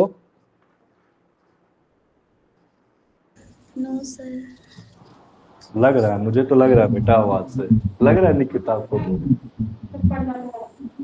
पढ़ना है बेटा, छोड़ नहीं सकते। मैं एक्सीडेंट तक करा देता हूँ, फिर कुछ चीजें आज अच्छी अच्छी दिखाऊंगा, ठीक है ना। 130 तक पढ़ा दूंगा बस। अब देखो एक्सीडेंट कहने का मतलब क्या है, आपका कोई भी एक्ट किया गया है, ठीक है ना। एक्सीडेंट अगर आपका किया गया है वो किसी गलती से किया गया या फिर लॉफुल मैनर में किया गया या फिर लॉफुल मीन्स में किया गया, ड्यू केयर एंड क्वेश्चन के साथ किया गया, कोई इसमें क्रिमिनल इंटेंशन नहीं थी, बस प्रोटेक्शन के लिए किया गया था, ठीक है ना। इसमें केस आता है जैसे आपका रुस्तम, आपने मूवी देखी थी अक्षय कुमार की, तो रुस्तम मूवी में क्या था, वो दिखा रहता है कोर्ट के सामने कि मैंने जानबूझ के, आप जैसे आपको कोई मारने के लिए आ रहा है तो आप उसमें मारोगे तो है ही उसे। तो बेटा वो एक्सीडेंट के केस में आता है, इसमें आपको डिफेंस दी जा सकती है आईपीसी के अंडर। क्लियर है यहाँ तक आपको? जैसे आपको, आपके ऊपर कोई क्राइम हैपन होने वाला है, उस क्राइम से प्रोटेक्शन के लिए आपने क्या करा है, दूसरे पर्सन को मार दिया। तो सेम इसमें केस में समझा रखा है, जागेश्वर वर्सेस एम्परर केस में समझा रखा है। हाँ मिलेगी, क्यों नहीं मिलेगी, थोड़ा कम हो जाएगी सजा, ठीक है ना। ये बेसिकली पनिशमेंट तो है, आपने किसी और का मर्डर कर दिया अपनी अपनी प्रोटेक्शन के लिए, तो आपकी जो पनिशमेंट है उसको, इम्प्रिजनमेंट को कम कर दिया जाएगा अगर आप प्रूव कर देंगे कि इसमें मेरी कोई गलती नहीं थी, सारी की सारी गलती सेकंड पर्सन की। या फिर कोई सीसीटीवी कैमरा, अगर सीसीटीवी कैमरा ऑब्जेक्ट है तो आपको जेल भी नहीं होगी। क्लियर ना बेटा? अब जब कोई सीसीटीवी कैमरा नहीं, कोई एविडेंस नहीं है, कोई विटनेस नहीं है, तब आपको जेल हो सकती है, बट उसमें भी कम होगा अगर आप एविडेंस प्रोवाइड कर दें। तो बेसिकली सेक्शन 80 क्या कह रहा है, कोई एक्सीडेंट हुआ गया लॉफुल एक्ट में तो इसमें कोई ऑफेंस नहीं होगा जो एक्सीडेंट से, मिसफॉर्चून से किया गया या बिना किसी क्रिमिनल इंटेंशन से या नॉलेज से, ठीक है ना। अब इसका मेन ऑब्जेक्टिव क्या होगा कि कोई क्रिमिनल इंटेंशन नहीं होनी चाहिए एक्सीडेंट में, 5 कंडीशन को फुलफिल होना चाहिए, कोई क्रिमिनल इंटेंशन नहीं होनी चाहिए। कहने का मतलब है कोई आपका एक्ट किया गया एक्सीडेंट या फिर गलती से, ठीक है ना, दुर्भाग्य, मिसफॉर्चून यानी कि दुर्भाग्य से। कोई एक्ट डन किया गया, लॉफुल किया गया, लॉफुल मतलब टर्म्स के अंदर रहते हुए किया गया, लॉफुल मैनर में मैंने क्या, गलत तरीके से नहीं किया, लॉफुल नीड से मैंने किया, ठीक है ना। इसके बाद लास्ट पॉइंट कहता है done with due care and cohesion से किया, मतलब कि मैंने ड्यू केयर और कोहेशन को फॉलो किया। क्लियर है बेटा? आगे चलूंगा, बताओ। हाँ जी सर। Yes sir. क्रिमिनल के आगे क्या लिखा है? इंटेंशन लिखा है बेटा, फिर सीआर लिखा है, CR LJS, criminal lower court, lower जज हो गए, ठीक है ना, क्रिमिनल लोअर जज होगा। ये केस स्टडी का पूछे निकिता मुझसे, तो जागेश्वर वर्सेस एम्परर के केस में भी यही सेम था। अपनी प्रोटेक्शन में गोली उसने चला दी थी कि उसको गोली लगने वाली थी, तो अपने प्रोटेक्शन में जो गोली चलाई वो एक एक्सीडेंट में आता है, general defence of IPC. Clear है बेटा? आगे चलूं मैं।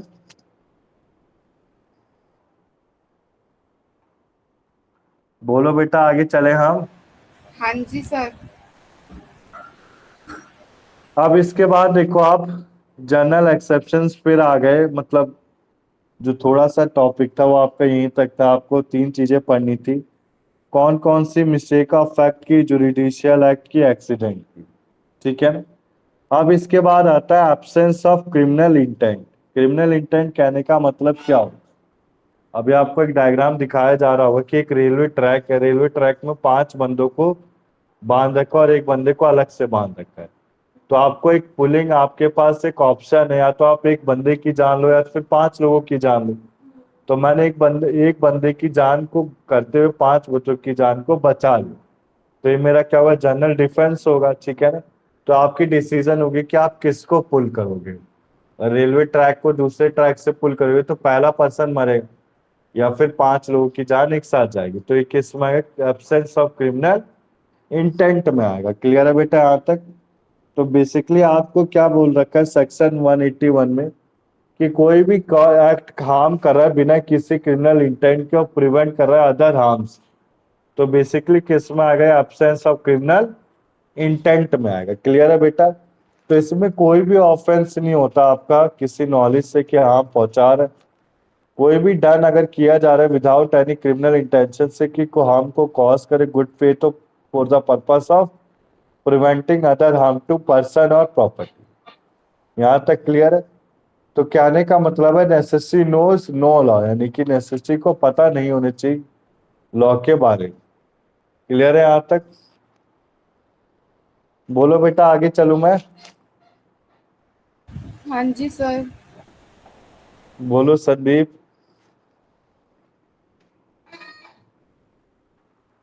वॉइस आ रही है संदीप, मनीषा, आगे चले हम। लगता बोरिंग लगी आज की क्लास, कोई डाउट ही नहीं पूछा आज की क्लास में। यस सर, ठीक है। यस सर, आगे। ठीक है हाँ है यार, मैंने तो कल ही भेजा बेटा, मैंने डेट भी दिखा थी, अब मैं भूल गया, मैं सुबह बोलने वाला था अभी आएंगे मैडम। ठीक है ना, ये तो दिक्कत है बेटा, मैम को सच में काम होता है। अब देखो आप, मेरा कोई इग्नोर करता है ना निकिता, अगर मेरा कोई फोन काटता है तो मेरे को इग्नोरेंस बिल्कुल पसंद नहीं।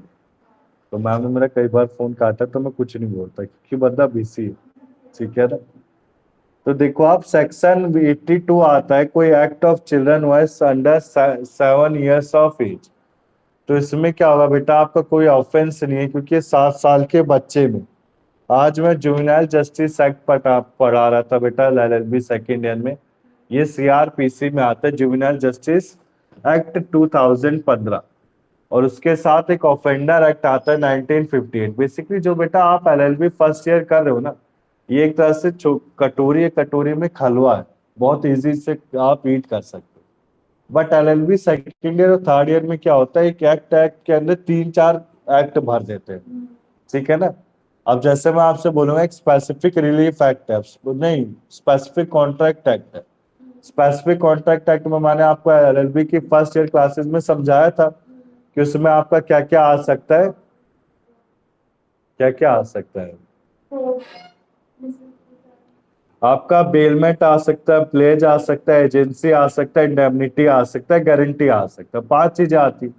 बट LLB सेकेंड ईयर में क्या करते हैं, स्पेसिफिक कॉन्ट्रैक्ट में सेल भी जोड़ दिया, sale of goods, partnership act भी जोड़ दिया।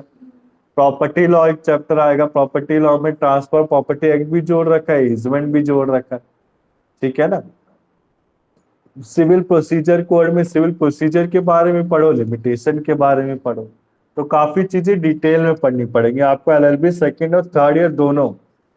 ठीक है ना, तो समझो आप, इस हम टॉपिक में आ जाते हैं फिर से। अगर कोई बच्चा है जो 7 साल से कम का है तो उसके लिए वो ऑफेंस नहीं होगा। हमने जुवेनाइल जस्टिस एक्ट में पढ़ रखा है बेटा, जुवेनाइल जस्टिस एक्ट क्या कहता है, कोई माइनर ने अगर कोई गलती की है तो उसे एक अलग से हाउस में रखा जाता है। ठीक है ना, हाउस में रखने के बाद उसको जेल दी जाती है, उसको डिसाइड किया जाता है कि तिहाड़ जाने के लिए कंफर्टेबल है कि नहीं। ठीक है ना, इसके बाद देखो सेक्शन 83 क्या कह रहा है, कोई 7 साल से या 12 साल का इमेच्योर अंडरस्टैंडिंग है। तो बेसिकली इसमें कोई एविडेंस प्रोवाइड नहीं होगा, इमेच्योर तो कंज्यूम क्या करेगा कि उसने अपने नेचर ऑफ फैक्ट से किया। क्लियर है यहाँ तक, मतलब इसमें भी इसको लायबल नहीं पाया जाएगा, नथिंग इज एन ऑफेंस है। ये जनरल डिफेंस में ऑफ IPC में। बताओ बेटा, आगे चलूं मैं? हाँ जी सर। बोलो संदीप, आगे चले हम।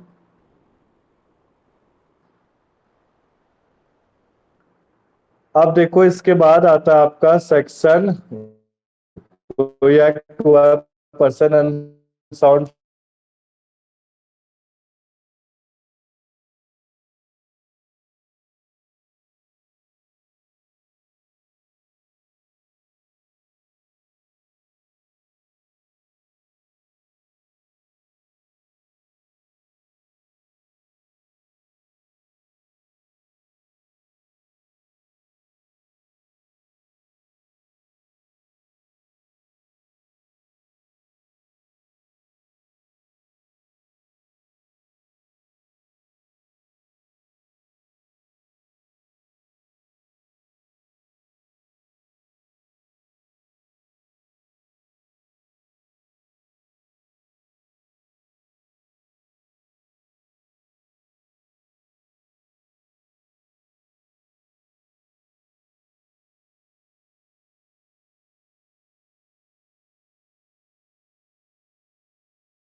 वॉइस आ रही है बेटा अब? यस सर, अभी क्लियर है। ठीक है ना, आप क्लियर होगी, देखो स्क्रीन में दिखाई दे रही होगी हाँ। आपको।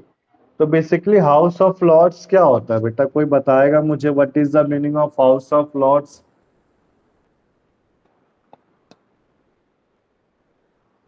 बताओ बेटा, किसी को पता हो?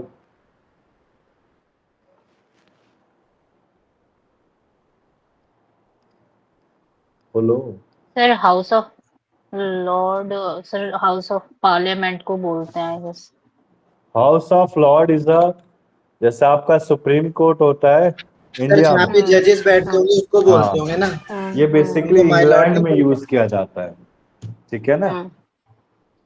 जब मैं आपको लॉ ऑफ टॉर्ट पढ़ाऊंगा ना, तो इंग्लिश लॉ होता है बेटा, लॉ ऑफ टॉर्ट में house of Lord bar bar use किया जाएगा।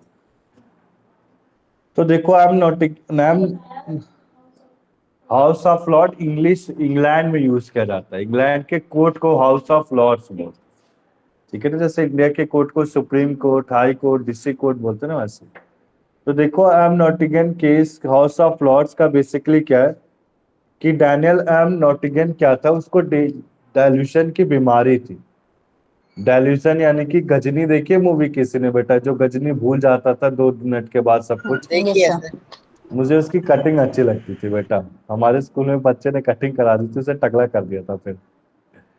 अब तब गजनी आई थी उस समय मुझे आता था, मैंने तब मैं 5th या 6th क्लास में था, ऐसे 7th में। तो देखो आप, नैम नॉटिगन सफर एक डेलिजन बीमारी थी उसको, ठीक है ना। उसने क्या करा, सेक्रेटरी ऑफ पीएम, पीएम यानी कि कौन, ये इंग्लैंड की बात की जा रही है, ठीक है ना बेटा, इंग्लैंड के पीएम का मर्डर कर किल कर दिया था। तो मेडिकल एविडेंस ने बताया कि इनफैक्ट डेल्यूजन, उसको डेल्यूजन यानी कि उसके ऊपर उसका कंट्रोल नहीं हो पा रहा था, ठीक है ना। उसको कहीं से मिला था, तो जो कि क्रिटिसाइज किया गया था बाद में पब्लिक से। क्लियर है? यानी कि कहने का मतलब, अगर अनसाउंड पर्सन ने करा है और एविडेंस प्रोवाइड हो रहा है, वो अनसाउंड पर्सन ने किया है, तो उससे बेटा पनिशमेंट दी जाएगी। ऐसा नहीं वो आईपीसी में नहीं आएगा, आएगा, पनिशमेंट दी जाएगी, पर अलग तरीके से दी जाएगी, ठीक है ना।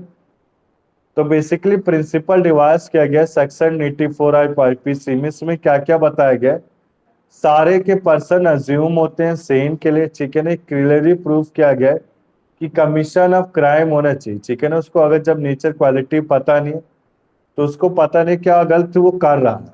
क्लियर है बेटा? आगे चलूं मैं? बोलो बेटा, आप बताओ। हाँ जी सर।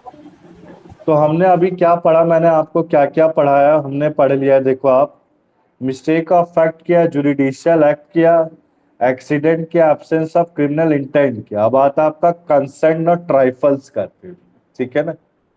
अब देखो हमने ये पढ़ लिया सेक्शन 85, कोई पर्सन है इन जजमेंट को इनकैपेबल है कि क्योंकि उसे कोई ड्रग दिया गया, उसके विल नहीं दिया, विल यानी कि उसका कोई पर्सन है, रिलेटिव है, ठीक है ना। तो बेसिकली इसमें क्लेम डिफेंस कब ले सकता है कि उसको, जब वो कंप्लीट हो रहा है, इंटॉक्सिक्स होना चाहिए, मतलब क्योंकि ड्रग है तभी उसने उसका मर्डर किया, तभी एक डिफेंस प्रोवाइड किया जाएगा। रीजन इंटॉक्सिकेशन का, वो कंडीशन में नेचर ऑफ एक्ट के, इंटॉक्सिकेशन यानी कि एडमिनिस्ट्रेटेड है उसके ऊपर जिसके ऊपर कंसर्न नहीं है, या फिर विल के अंगेज है। क्लियर है बेटा? यहाँ तक किसी को डाउट है इसमें?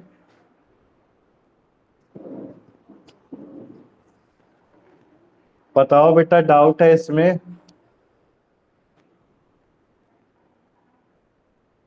No sir. बोलो दिव्या, डाउट है कि नहीं? दिव्या, मनीषा, संदीप, डाउट है? जोगिंदर आपको? No sir. ठीक है ना, थोड़ा बोरियत से लगेगी, पर पढ़ना तो है, क्या करूं बेटा, मैं छुड़वा भी नहीं सकता। अब मैं अगर ऐसे छुड़वाता रहूंगा तो आपका कोर्स हो गया, फिर आप कहोगे कि हमारा कोर्स भी नहीं करा पूरा। समझो बात को, मुंह में छींटे मारो अपने, या तो खड़े हो जाओ, मुंह में पानी के छींटे मारो, जो बोतल रखी हो, तो नींद नहीं आएगी। आप देखो, ऑफेंस रिक्वायर होते हैं पर्टिकुलर इंटेंट या नॉलेज, जो क्या, किसकी, मेरी? आ भी गई, चली भी गई, सुबह मैंने सुबह ही पी ली। अब देखो ऑफेंस क्या करते हैं, एक पर्टिकुलर इंटेंट या नॉलेज होना चाहिए जब इंटॉक्सिकेशन, यानी कि जब आपके पास एक नॉलेज है, ठीक है ना, और आपने मर्डर किया, यानी कि आप जब इंटॉक्सिकेटेड यानी कि ड्रग में थे और आपको हर चीज की होश आवाज है, और जब आप मर्डर कर रहे हो तो आपको पनिशेबल किया जाएगा, ठीक है ना। और आज जब इंटॉक्सिकेटेड यानी कि ड्रग में हो और आपको नॉलेज नहीं है तो आपको पनिशेबल नहीं किया जाएगा, इसमें यही बोल रखा है। ये बेटा अलग डिफेंस है ना, देखो ये डिफेंस है तो बच जाता, पर आईपीसी के सेक्शन तो लगेंगे इसमें, ठीक है ना बेटा। देखो अब आप आता है सेक्शन 92, कोई गुड फेथ में कोई एक्ट किया गया for the person without the consent. इसमें देखो कोई इंटेंशनली कॉज ना हो डेथ का, या फिर कोई कॉज हो डेथ के लिए। सेकेंडली कोई कॉज हो डेथ के लिए, या फिर प्रिवेंटिंग ऑफ डेथ ग्रेवियस हार्ट हो। अब ये हार्ट और ग्रेवियस हार्ट क्या होता है, हार्ट में होता है जैसे कि काफी ज्यादा जख्मी, ठीक है ना, और हार्ट यानी कि छोटा सा हार्ट हो गया, धक्का मुक्की में किसी के नाखून लग गया या चाटा मार दिया, उससे हार्ट कहते हैं। और ग्रेवियस हार्ट होता है जिसमें ब्लड निकल जाए, ऐसे समझो, या फिर कुछ ज्यादा ही हार्ट। फिर थर्डली आता है आपका, क्या बेटा बोलो नहीं, थर्ड आते हैं एक्सेप्शन, आपका वॉलेंट्री कॉजिंग ऑफ हार्ट नहीं होगा, ठीक है ना। इसके बाद फोर्थ पॉइंट कहते हैं अबेटमेंट ऑफ एनी ऑफिस, इसमें इंक्लूड नहीं किया जाएगा, ऑफ एनी ऑफेंस। क्लियर है बेटा सेक्शन 92, इसको कंप्लीट करा देता हूँ मैं आज ही। अब सेक्शन 93 क्या कह रहा है, कम्युनिकेशन होना चाहिए आपका गुड फेथ में, अगर कोई कम्युनिकेशन ऑफेंस इसको नहीं माना जाएगा। फिर देखो आप एक्ट एक पर्सन से कंपाइल्ड होना चाहिए थ्रेट के लिए, मर्डर ऑफेंस को छोड़, ठीक है ना। मर्डर एंड ऑफेंस में क्या होगा, आपकी डेथ की पैनल प्रोविजन लगेगा ही लगेगा। क्लियर है बेटा, बताओ संदीप, क्लियर है आपको, आगे चलूं मैं।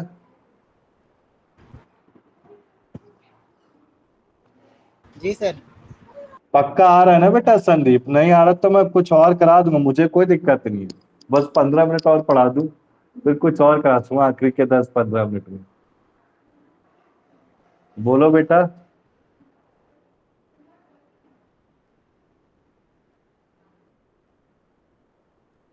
अब देखो अब आता है आपका कंसेंट, ठीक है ना। कंसेंट के बाद ट्राइफल्स था, ठीक है ना, कंसेंट पढ़ते हैं इसको। अब ये जो सेक्शन 87 है, इसमें पता नहीं डेथ या ग्रेवियस हर्ट होगा। कंसेंट कहने का मतलब है जो कंसेंट है उसके पास कोई राइट नहीं कि डैमेजेस के लिए क्लेम वो कर सकता है, ठीक है ना। अगर किसी के कंसेंट से, अब दूसरे पर्सन की कंसेंट है कि मुझे चाटा मारो, तो उसकी कंसेंट से मैंने उसको थप्पड़ मारा, तो इस केस में मुझे डैमेजेस क्लेम नहीं कर सकता। अब इसके इंग्रेडिएंट्स, इसके एसेंशियल्स क्या बोले गए कि कंसेंट में आप कोई वॉलंटरी नहीं होना चाहिए, कोई हार्ट नहीं होना चाहिए, ग्रेवियस डेथ नहीं होनी चाहिए, मतलब डेथ या फिर ग्रेवियस हार्ट नहीं होना चाहिए। इसके बाद जो पर्सन है वो आपका 18 ईयर्स या फिर अबो होना चाहिए। इसमें आपकी कंसर्न कैसे होनी चाहिए, एक्सप्रेस और इम्प्लाइड होनी चाहिए। यहां तक क्लियर है बेटा, आगे चलूं मैं। इसके बाद देखो सेक्शन 88 क्या कहता है, जो एक्ट है वो आपका कॉज डेथ ना हो या फिर गुड फेथ होना चाहिए पर्सन बेनिफिट के लिए। अभी एक्ट डेथ ना करे, एक्ट कोई डेथ डेथ कॉज ना करे, एक्ट होना चाहिए बेनिफिट ऑफ पर्सन के लिए, गुड फेथ के लिए, और एक पर्सन कंसर्न के लिए होना चाहिए, ठीक है। इसके बाद ये सेक्शन 89 भी सेम वही है, पढ़ा है बेटा हमने, ठीक है ना। कहने का मतलब है कि 12 साल से कम का पर्सन होना चाहिए तो उसको डिफेंस प्रोवाइड कर दिया जाएगा, कोई अनसाउंड पर्सन है उसको डिफेंस प्रोवाइड कर दिया जाएगा आईपीसी के अंदर, ठीक है। अब देखो आप, अब सेक्शन 90 आता है 90, जो कंसर्न दिया गया वो गिवन होना चाहिए फियर या मिसकंसेप्शन पे। और कोई फियर या मिसकंसेप्शन यानी कि आपका मिस रिप्रेजेंटेशन या फ्रॉड, जैसे हमने पढ़ा था इंडियन कॉन्ट्रैक्ट एक्ट में, तो इस कंसर्न को कंसर्न नहीं माना जाएगा, ठीक है ना। ये बेसिकली आपका फियर ऑफ इंजरी या फिर मिसकंसेप्शन ऑफ फैक्ट से दिया जा रहा है, या फिर पर्सन को पता है जो एक्ट को नो कर रहा है। अब इसमें कंसेंट ऑफ इनसेन पर्सन में क्या क्या आता है, इंटॉक्सिकेशन को अनेबल नहीं, उसके नेचर ऑफ कॉन्सिक्वेंसेस जो वो कर रहा है। कंसेंट ऑफ चाइल्ड में देखो आप 12 साल से कम का, क्लियर है बेटा? आगे चलो मैं बताओ।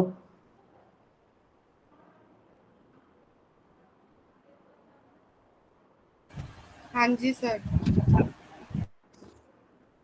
पक्का संदीप? क्लियर है? इसको रीड करोगे ना घर में, मैं पीडीएफ प्रोवाइड कर दूंगा। अभी सारे आईपीसी जो कराऊंगा ना मैं नेक्स्ट 2 क्लासेस, जी सर। सारा का सारा आईपीसी एक साथ प्रोवाइड कर दूंगा आपको, ठीक है? तो बेसिकली देखो आप, इसके बाद आता है आपका सेक्शन 91, ठीक है ना? अभी सेक्शन 91 क्या कहता है कि जो आपका एक्ट हो रहा है वो exclusion of act which are offence independently of harm cause, यानी कि इंडिपेंडेंट होने चाहिए हार्म कॉज के। अब ये जो एक्ट हो रहा है, जैसे इसमें एग्जांपल से समझा रखे हैं, ये बेटा जो सेक्शन 91 है, हम आईपीसी में कहाँ पढ़ेंगे?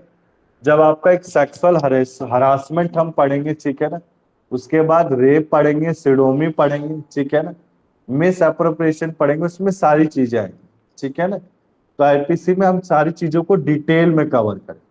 क्लियर है ना आज तक? तो देखो आप सेक्शन 91 में क्या कह रहा है, अगर एक एक्ट मिस कैरेज हुआ है तो एक वुमेन को हार्म हुआ होगा, उसकी कंसर्न से ही बेशक उसको हार्म हुआ है, वो कवर नहीं होगा आपका 87, 88, 89 में। अब जो मिस कैरेज हुआ उसमें ऑफेंस किसके लिए हुआ? चाइल्ड के लिए हुआ। क्लियर है ना? तो ये बेसिकली जो एक्ट है इंडिपेंडेंट होनी चाहिए ऑफेंस से, ठीक है ना?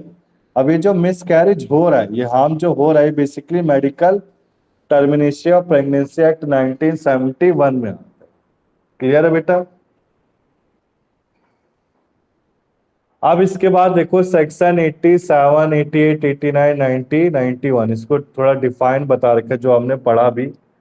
सबसे पहले 87 क्या कहता है? जिसमें कोई डेथ ग्रेवियस हर्ट नहीं होने चाहिए कंसर्न से। 88 क्या कहता है? आपका गुड फेथ होना चाहिए पर्सन बेनिफिट के लिए। अगर कोई डेथ या ग्रेवियस हर्ट मैं कर रहा हूँ तो एक गुड फेथ होना चाहिए किसके भी यहाँ पे? पर्सन बेनिफिट के भी यहाँ पे। इसके बाद सेक्शन 89 कह रहा है जो गुड फेथ हो रहा है पर्सन का, वो चाइल्ड इंसेंट पर्सन का होना चाहिए, by the concern of guardian होना चाहिए। इसके बाद सेक्शन 90 होता है जो कंसर्न दिया गया है वो गिवन अंडर फियर या मिस कंसेप्शन दिया गया है। इसके बाद आता है सेक्शन 91 जो कि आपका इंडिपेंडेंट होने चाहिए हार्म कॉज के। क्लियर है बेटा? आगे चलूं मैं? बोलो बेटा।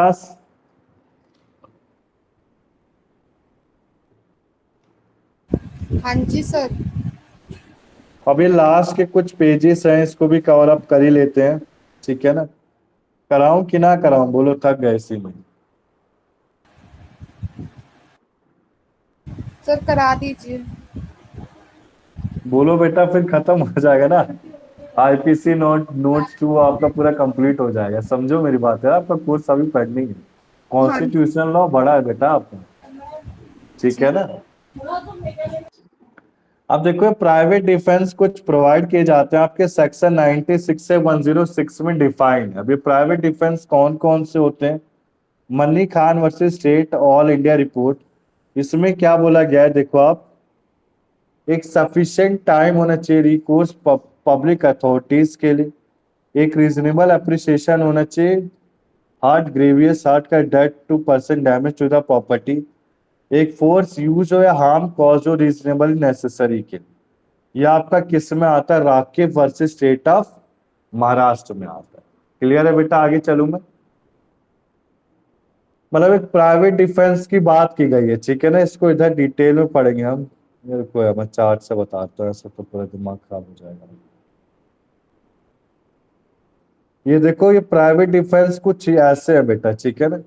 ये हमारी प्राइवेट जो डिफेंस बात की जा रही है एक पर्सन के बेस पे। अब ये सेक्शन 96, 97, 98 कौन से? जनरल के। 99 कौन सा? रिस्ट्रिक्शन का है। 100, 100, 01, 102 प्राइवेट डिफेंस होना चाहिए। 100, 03, 100, 04, 100, 05 प्राइवेट डिफेंस ऑफ प्रॉपर्टी होना चाहिए। 106 of risk of harm to innocent person होना चाहिए। तो ये जो सारी चीजें है बेटा प्राइवेट डिफेंस की, इसको डिटेल में पढ़ेंगे। अब डिटेल में कैसे पढ़ेंगे मैं दिखा देता हूँ, ज्यादा नहीं कराने तो बच्चे कहेंगे बहुत करा दिया। अब देखो इसमें आपको दिख रहा होगा सेक्शन 100, ठीक है ना? तो ये सारी चीजें मैं कवर अप कराऊंगा बेटा, ठीक है ना? कि हार्ट और ग्रेवियस हार्ट हम पढ़ेंगे क्या होता है, रेप की डेफिनेशंस क्या होती है, रेप की क्या पनिशमेंट है। लस्ट, हाँ, असॉल्ट को इंटेंशन पाया गया कि उसको एक लस्ट थी, अननेचुरल, मतलब उसकी इच्छा थी कि वो किसी का रेप करे। ये किडनैपिंग अबडक्टिंग होना चाहिए। किडनैपिंग होता है शॉर्टर पीरियड के लिए और अबडक्टिंग होता है लंबे समय के लिए। कहने का मतलब है किडनैप मैंने बच्चे को कर लिया, पैसे की रिश्वत ली। अबडक्शन का मतलब होता है बच्चे के हाथ पैर काट दिए, एक हाथ काट दिया, उसे भिखारी बना दिया, ठीक है ना। रॉन्गफुल कन्फाइनिंग अ पर्सन होता है, ये बेटा मिस अप्रोप्रिएशन ऑफ थेफ्ट होता है, ठीक है ना। इसके बाद ये एसिड अटैक की बात करें निर्भया एक्ट में, ठीक है ना। ये सारी चीजें मैं कवर अप कराऊंगा, ठीक है, आपको heart, grievous heart death.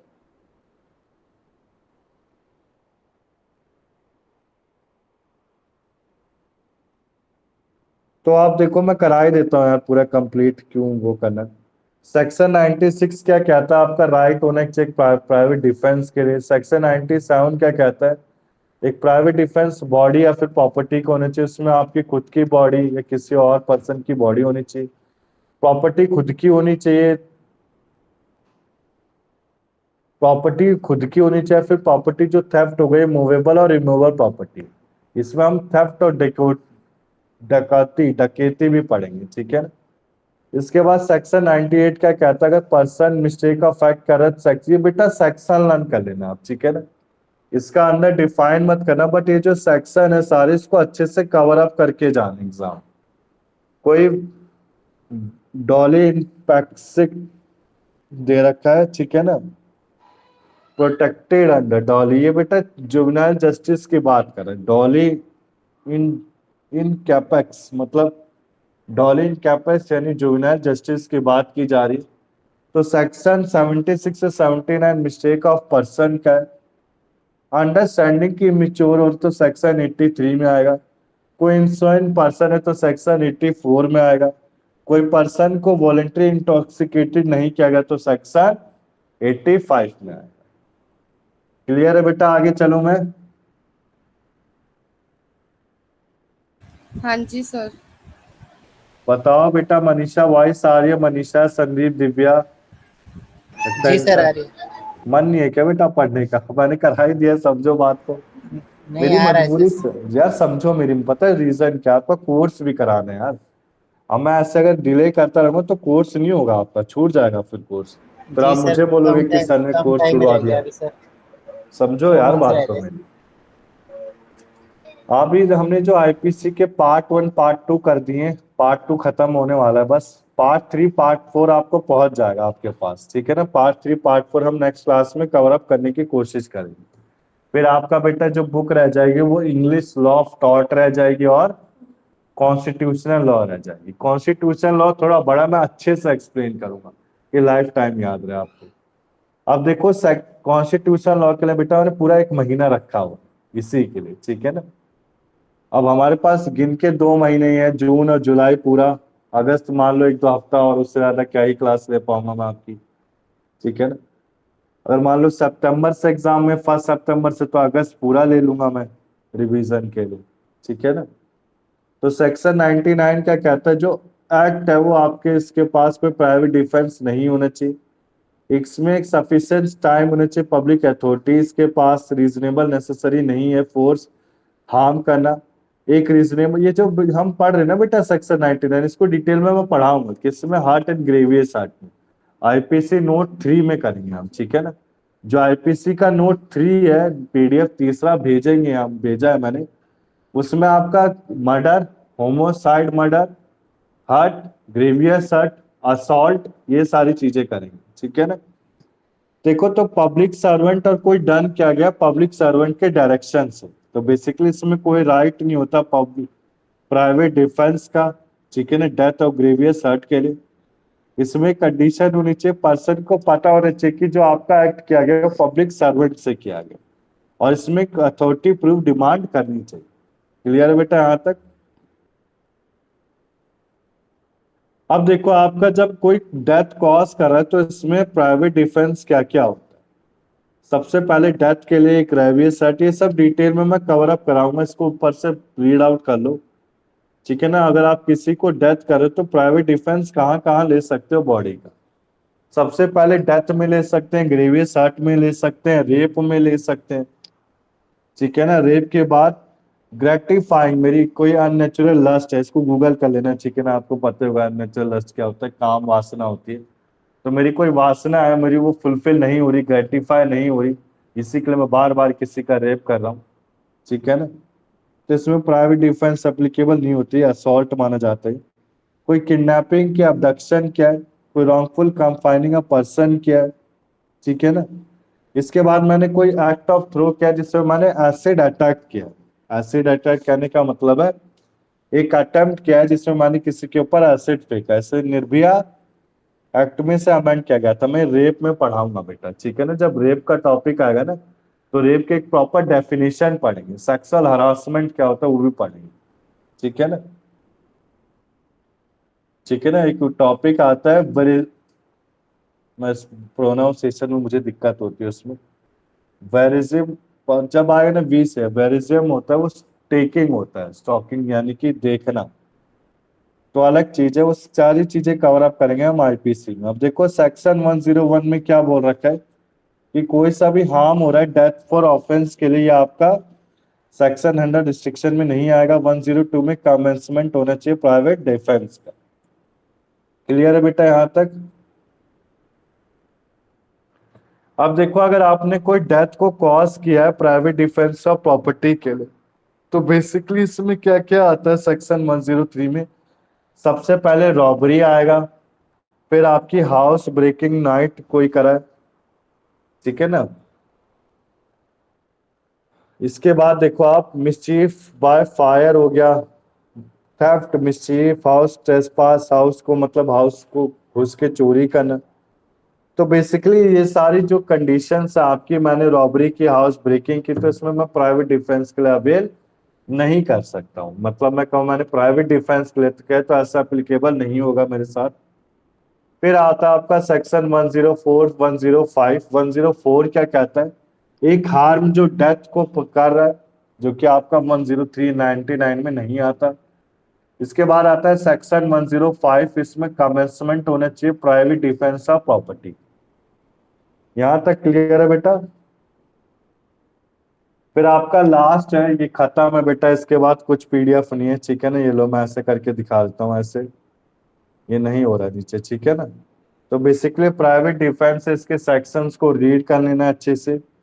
Section 96, 97, 98 general का है, 99 रिस्ट्रिक्शन का है, 100, 101, 102 प्राइवेट डिफेंस का है, 103, 105, 105 प्राइवेट डिफेंस ऑफ प्रॉपर्टी का है, 106 किसका? Risk of harm to innocent person का। क्लियर है बेटा? इसमें किसी को डाउट है? No sir. तो बेसिकली देखो आप बेटा, अब जो आपका टॉपिक आता है वो क्या आता है? देखो आईपीसी नोट 3 और आईपीसी नोट 4, ठीक है ना। आईपीसी नोट 3 में मैं बता देता हूँ पर से जो चीजें कवर अप करोगे कि मर्डर क्या होता है, ठीक है ना। मर्डर के बाद होमोसाइड मर्डर क्या होता है, इसके बाद हर्ट क्या होता है, ग्रेवियस हर्ट क्या होता है, असॉल्ट क्या होता है। क्लियर है ना बेटा यहाँ तक?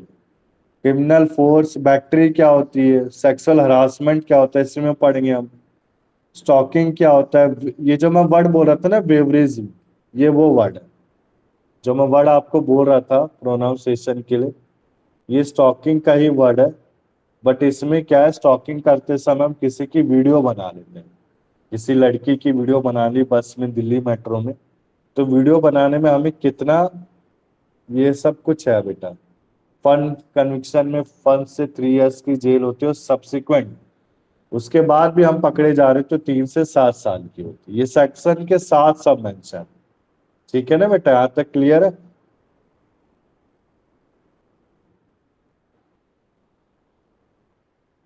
बोलो आप।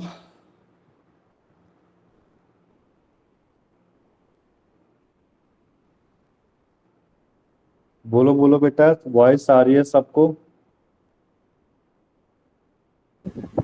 जी सर। जी सर। तो जनरल एक्सेप्शन में किसी को डाउट है? मैंने सारे कवर अप करा दिए। Mistake of fact, judicial act, accident cover up करा लिया, एब्सेंस ऑफ क्रिमिनल इंटेंट करा लिया, कंसेंट करा लिया, ट्राइफल्स करा लिया, प्राइवेट डिफेंस ऑफ पर्सन और प्रॉपर्टी करा लिया। ठीक है ना। तो आज की क्लास के जो थोड़े छोटे छोटे क्वेश्चन है वो 5 मिनट में खत्म करके क्लास खत्म कराता हूँ मैं। जैसे कि बेटा अब संदीप आप बताएंगे व्हाट इज द, हिंदी में भी बता सकते हो, मुझे कोई दिक्कत नहीं। What is the meaning of conspiracy? Sir किसी को उकसाना। षड्यंत्र बेटा, कॉन्स्पिरेसी को हाँ, षड्यंत्र षड्यंत्र कहते हैं। करना। हाँ, और जी। अबेटमेंट को उकसाना कहते हैं। ठीक है। हाँ हाँ। दिव्या वॉइस आ रही है आपको? वॉइस आ रही दिव्या, बताओ।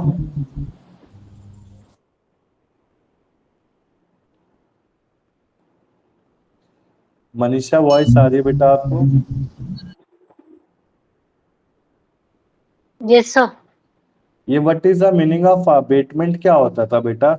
अबेटमेंट की मीनिंग क्या होती थी basically? Sir means encouraging someone to do हाँ, करेक्ट है। something wrong and or what है आर ना। The types of abetment? आपको नॉलेज हो, मैंने अभी कराया क्लास में। What are the types of abetment? Sir एक बताया था आपने इंस्टिगेटिंग हाँ, समवन, वेरी किसी गुड। को उकसाना।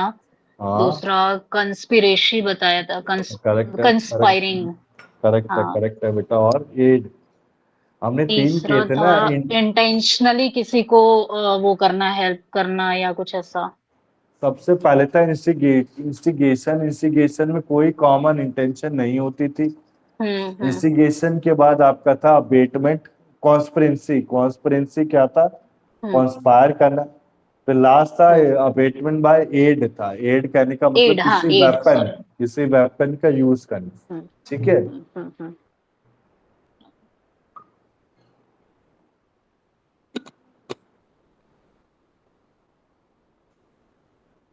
तो हमने क्या क्या पढ़ा आज की क्लास में? कि हमने पढ़े बेटा स्टेजेस ऑफ क्राइम में क्या क्या आए थे। अटेम्प्ट आया, कॉन्स्पिरेंसी आई, अबेटमेंट आया। क्लियर है ना बेटा? इसके बाद आज की क्लास में हमने कुछ जनरल डिफेंसेस पढ़े। आप इसको नेक्स्ट क्लास में पढ़ लेना। कोई डाउट होगा तो मैं और अच्छे से समझा दूंगा। क्लियर है ना यहाँ तक? कल जो नेक्स्ट क्लास होगी वो बेटा मैं 5-10 मिनट के लिए आपको इसमें समझा दूँ। ठीक है। अच्छा बेटा, एक डाउट था, मैं पूछ लूं क्या आप सबसे? Yes sir. जी सर। जैसे जो नेक्स्ट क्लास है बेटा, जो सैटरडे, अगर मैं 4 से 6 बजे रखूं शाम को तो चलेगा? एक्चुअली मेरा पेपर एग्जाम है, गवर्नमेंट का एग्जाम है। हाँ वो जी नौ सर, से चल बारह है ना। सर सैटरडे कह रहे हो संडे कह रहे हो? संडे, संडे बेटा, संडे को। संडे ना, हाँ कोई बात नहीं, रख लेना सर। कोई संडे बात हाँ सर चार चलेगा। चलेगा ना, 4 से 6? हाँ जी जी सर। हाँ। क्योंकि यस मैं सर। 2 बजे से आऊंगा ना, तो मेरे को रात तक कोई पढ़ाना बात है। नहीं सर। तो मैं 2 बजे से अवेलेबल हूँ, तो मैं संडे रख देता हूँ 2 से 2। बस संडे है, संडे फिर नहीं होगा। फिर वही कोई बात नहीं आपका सर। नॉर्मल 12 से 2 ही रहेगा टाइम। क्लियर है ना?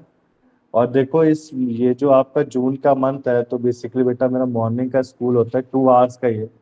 तो मैं फ्री हूँ, अभी वेकेशन चल रही, तो मैं सोच रहा हूँ कि आपकी क्लास 1-2 रखवा दूं। ठीक है ना? वो अभी नहीं, मैं नेक्स्ट क्लास में डिसाइड करूंगा कि मुझे रखनी है कि नहीं रखनी। क्योंकि आपको एक्स्ट्रा क्लास इसलिए देनी है कि आपका कोर्स जल्दी हो जाए रिवीजन के साथ। ठीक है? ठीक है ना संदीप? तो अगर जो मैंने एक्स्ट्रा यस। क्लास रखी तो इन्फॉर्मेशन में अभी नहीं रखूंगा ना, इस सैटरडे रखूंगा ना अगले सैटरडे। ठीक है जी ना? सर। अभी नहीं। जैसे 15 जून के बाद 30 जून के बीच में रखूंगा, तब मैं फ्री हूँ जी ना सर। अच्छे से। तो मैं जी सर। सैटरडे जो क्लास रखूंगा वो सुबह की रखूंगा। अगर रखी मैंने तो, वैसे रखूंगा नहीं, टेंशन मत लो अभी। जी। अगर मैंने रखी, क्योंकि आपका कोर्स मेरे हिसाब से सही स्पीड पे चल रहा है। सेकंड और थर्ड ईयर में थोड़ी सी है, थोड़ा धीरे धीरे चल रहा है ना, उनमें काफी वास्ट है यार। और मैं उनमें छुड़वा नहीं सकता ना चीजें। मैं कभी छुड़वाता नहीं कोई टॉपिक, पूरा डिटेल में समझाता हूँ। ठीक है। तो बेसिकली देखो आप, आज का जो आपका होमवर्क है, अभी क्लास आप छोड़ेंगे नहीं। आज आपको क्लास के एंड में आईपीसी नोट्स 3, नोट्स 4 मिल जाएंगे बेटा। ठीक है ना? इसके बाद जो आपको मिलेगा वो क्या मिलेगा? 1 मिनट।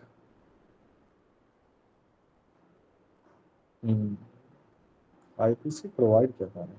हाँ ये प्रोवाइड थे बेटा नोट सबके पास, ये वाले, ये बेयर एक्ट के नोट्स है जो शॉर्ट फॉर्म में होते हैं, बड़ी मुश्किल से मिले, मुझे ही मिला जैसे मिला। हाँ सर बेटा एक बताओ सेकंड में चेक कर लेती हूँ, क्या।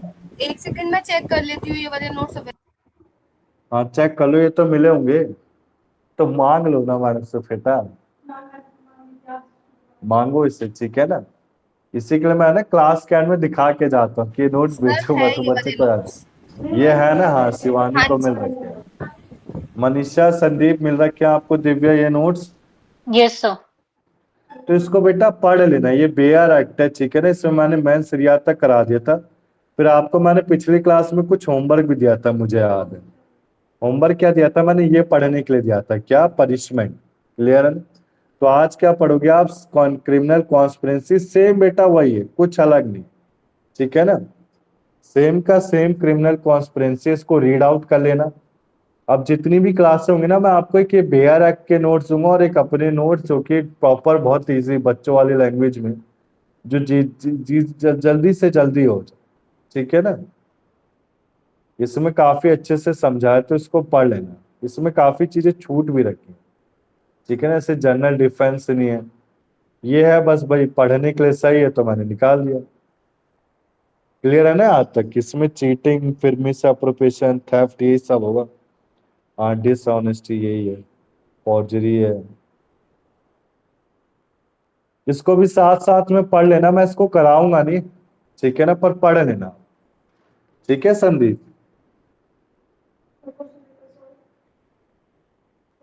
जी सर। उसके ना क्वेश्चन पेपर सॉल्व, हाँ हाँ मैं करा दूंगा, कोई टेंशन नहीं। क्लास अरेंज कराऊंगा ना मैं अगस्त के महीने में, एक दो क्लास तो अरेंज कराऊंगा ही बेटा आपकी, क्योंकि अगस्त में, पहले अगस्त से तो एग्जाम होगा नहीं, मुझे जहां तक आइडिया है सितंबर से ही होगा, तो अगस्त तक सर मानो, जुलाई सर के एंड हमारी तक बुक्स पूरा नहीं मिली कोर्स। अब तक। बुक्स बेटा वो नीति मैम से बात करो, इसमें मैं कुछ नहीं कर सकता, ठीक है ना, मैं आपका मैसेज कन्वे कर दूंगा मैम के पास कि संदीप को बुक नहीं मिली अभी तक मैम, ठीक है ना। एक बार आपको सेंटर विजिट करना ही पड़ेगा संदीप, क्यों नहीं समझे आप, सेंटर विजिट करो ना बेटा, बुक के लिए जो भी सर क्वेरी मैम कह पूछो रही थी आके। बुक आएगी तो मैं बुला लूंगी आपको। सर सर मैं 2-3 बार पूछा था, पूछ लिया। मैंने भी पूछा था, तो वो बोलते कभी इंग्लिश का अवेलेबल नहीं होता है, ये वो कुछ ना कुछ तो होता ही है, तो वो बुक्स तो अवेलेबिलिटी आएगी, वाली प्रॉब्लम हो जाती है। बुक्स तो ठीक है, मैं आएगी, पूछ के मैंने भी दी बताता थी। हूँ आपको नेक्स्ट क्लास में, ठीक है ठीक ना। है सर। और नहीं अगर हो सके तो बेटा जून का मंथ है, अभी छुट्टियां वैसे सबकी होंगी, तो क्लास को अटेंड कर रहा है। मेरी क्लास में पूरे एलएलबी फर्स्ट ईयर की क्लास में दो बच्चे परमानेंट प्रेजेंट रहे, एक निकिता और अभिषेक, इसके अलावा एक बच्चा और एक शिवानी आ गई थी और एक यश आया था मुझे याद है, और नैना आती। तो थोड़ा बेटा इंटरेक्शन करो टीचर से तो सही रहेगा, ठीक है ना। ये नहीं कहता डेली आओ, अगर आपको दिक्कत हो रही है आने में तो एक क्लास तो आ ही जाओ कम से कम, ठीक है ना, सेंटर भी देख लो आके, बात भी कर लो, ठीक है बेटा। आप देखो कुछ बातें मुझे करनी थी 5 मिनट के संदीप, ठीक है ना, मैं क्लास को ऐसे रख जी रहा सर। हूँ। अब देखो आपके कुछ डाउट थे, क्या डाउट थे मेरे से पिछली, अब नैना है नहीं आज की क्लास में, नहीं तो मैं क्लियर करता, मैं वैसे भी कर देता हूँ। आपके डाउट थे कि सर जो हमारे एग्जाम होंगे क्या वो डेली होंगे, तो बात को सुनते रहो, जो आपके एग्जाम होंगे ना वो आपके एक एक दिन के गैप में होंगे, ठीक है। एग्जाम आपके एक एक दिन के गैप में होंगे, 2 आवर्स का ड्यूरेशन है, 2 घंटे का एग्जाम होगा, 80 क्वेश्चन अटेंड करने, एमसीक्यू पैटर्न होगा, ठीक है ना, आ रहा ना संदीप समझ में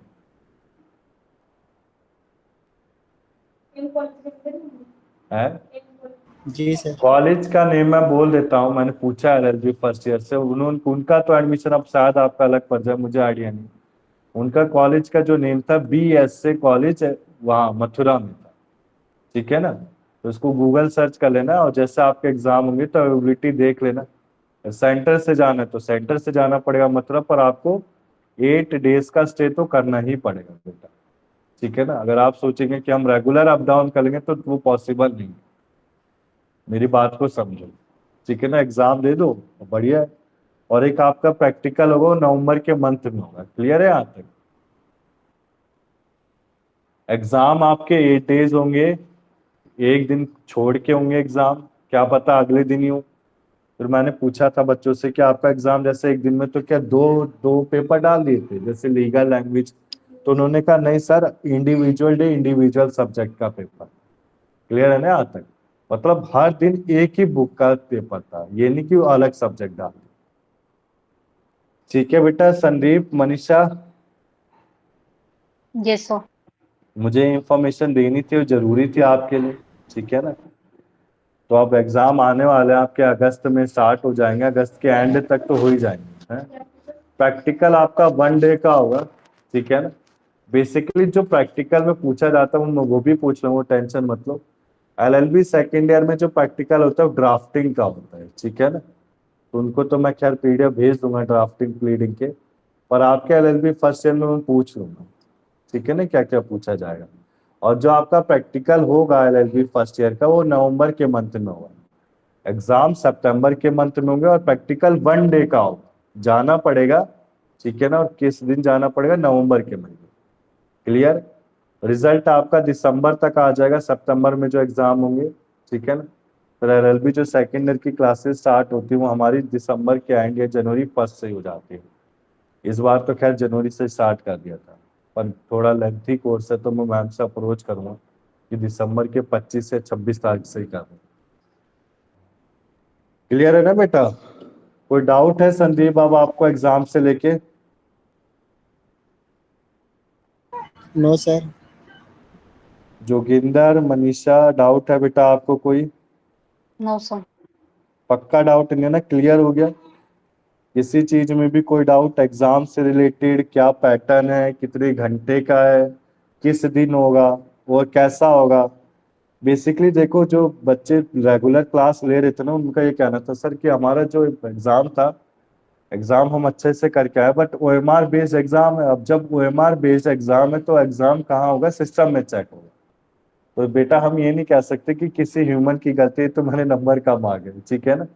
तो एमआर बेस्ड एग्जाम होगा आपका, ठीक है ना? मार्किंग एकदम वैलिड रहेगी, आप उसको गलत नहीं बोल सकते, ठीक है? ठीक है ना बेटा? दिव्या, वो आ रहा है समझ में जो बोला?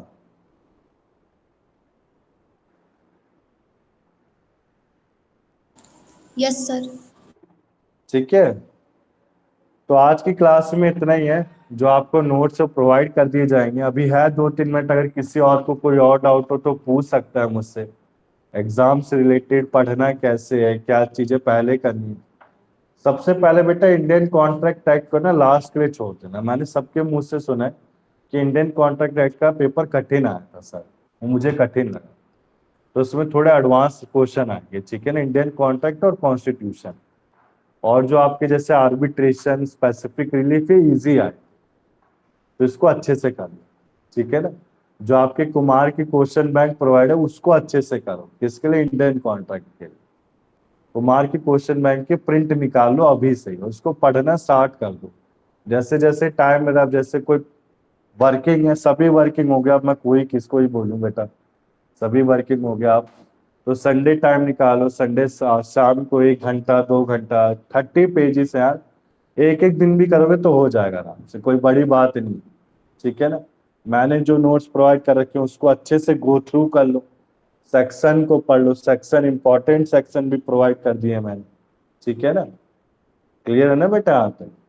आखिरी में जैसे आपके जो क्वेश्चन पेपर आए थे इस साल, उसको देख के अगर कुछ और इम्पोर्टेंट लग रहा तो वो भी मैं बता दूंगा, ठीक है ना संदीप? जी सर। ठीक है बेटा। तो आज की क्लास में इतनी रखूं क्या? किसी को डाउट है तो पूछ सकता है मुझसे अभी भी।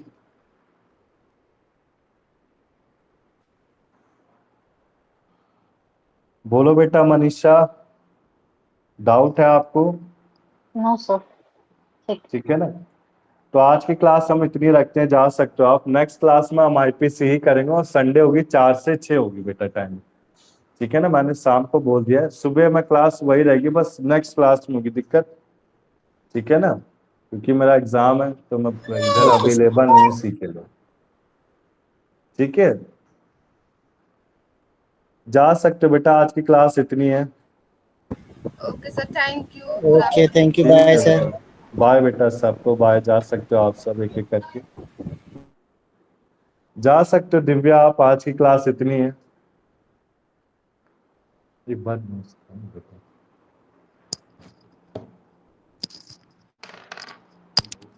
से ये वही जो प्रोवाइड करता है लेकर और पहला जो उसमें है इनके साथ काफी लिखते तो एक लोग कितने दिखाता है सारे कभी बहुत बड़ी हर बार लिखता है हर बार लिखता है भाई तो ये गीता की तारीख करना एक क्लास में सुनते इसलिए सारी क्लास समझदार है हर बच्चे नहीं होते हैं अच्छा जैसे ये नोट्स है तो आपका कोर्स हो जाएगा फर्स्ट से तो मुझे दे दो बेटा इसका प्रिंट ग्राफिक है ना सर तो कोई बच्चा मांगेगा तो उसको ऐसे दे दिया करूँगा ठीक है अभी नहीं अभी तो एग्जाम में एलएलबी सेकंड है तो मुझसे ही पढ़ लिया तब दे ठीक है ना अभी नहीं अभी पढ़ाई करो नोट्स है सर आपके पास क्या तो यहाँ पर चाहिए आपको नहीं ये नोट्स तो है मैं स्क्रीन में दिखाता हूँ कोई बच्चा कहे कि सर मुझे पढ़ने के लिए चाहिए रिटर्न हैंड रिटर्न हाँ हैंड रिटर्न इसी को ये नोट्स तो है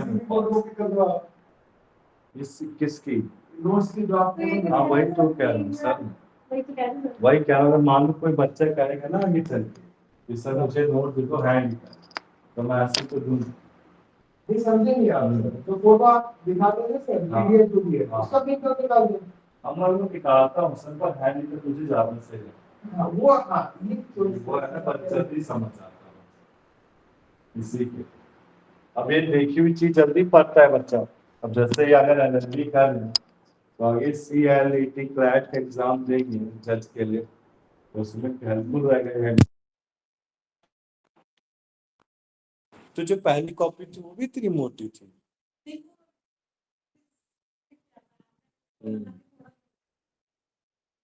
ज्यादा है तो मैं ज्यादा करवाता हूँ क्या बेटा तो है यार लॉ में से डीप नॉलेज होनी चाहिए बहुत ज्यादा वही तो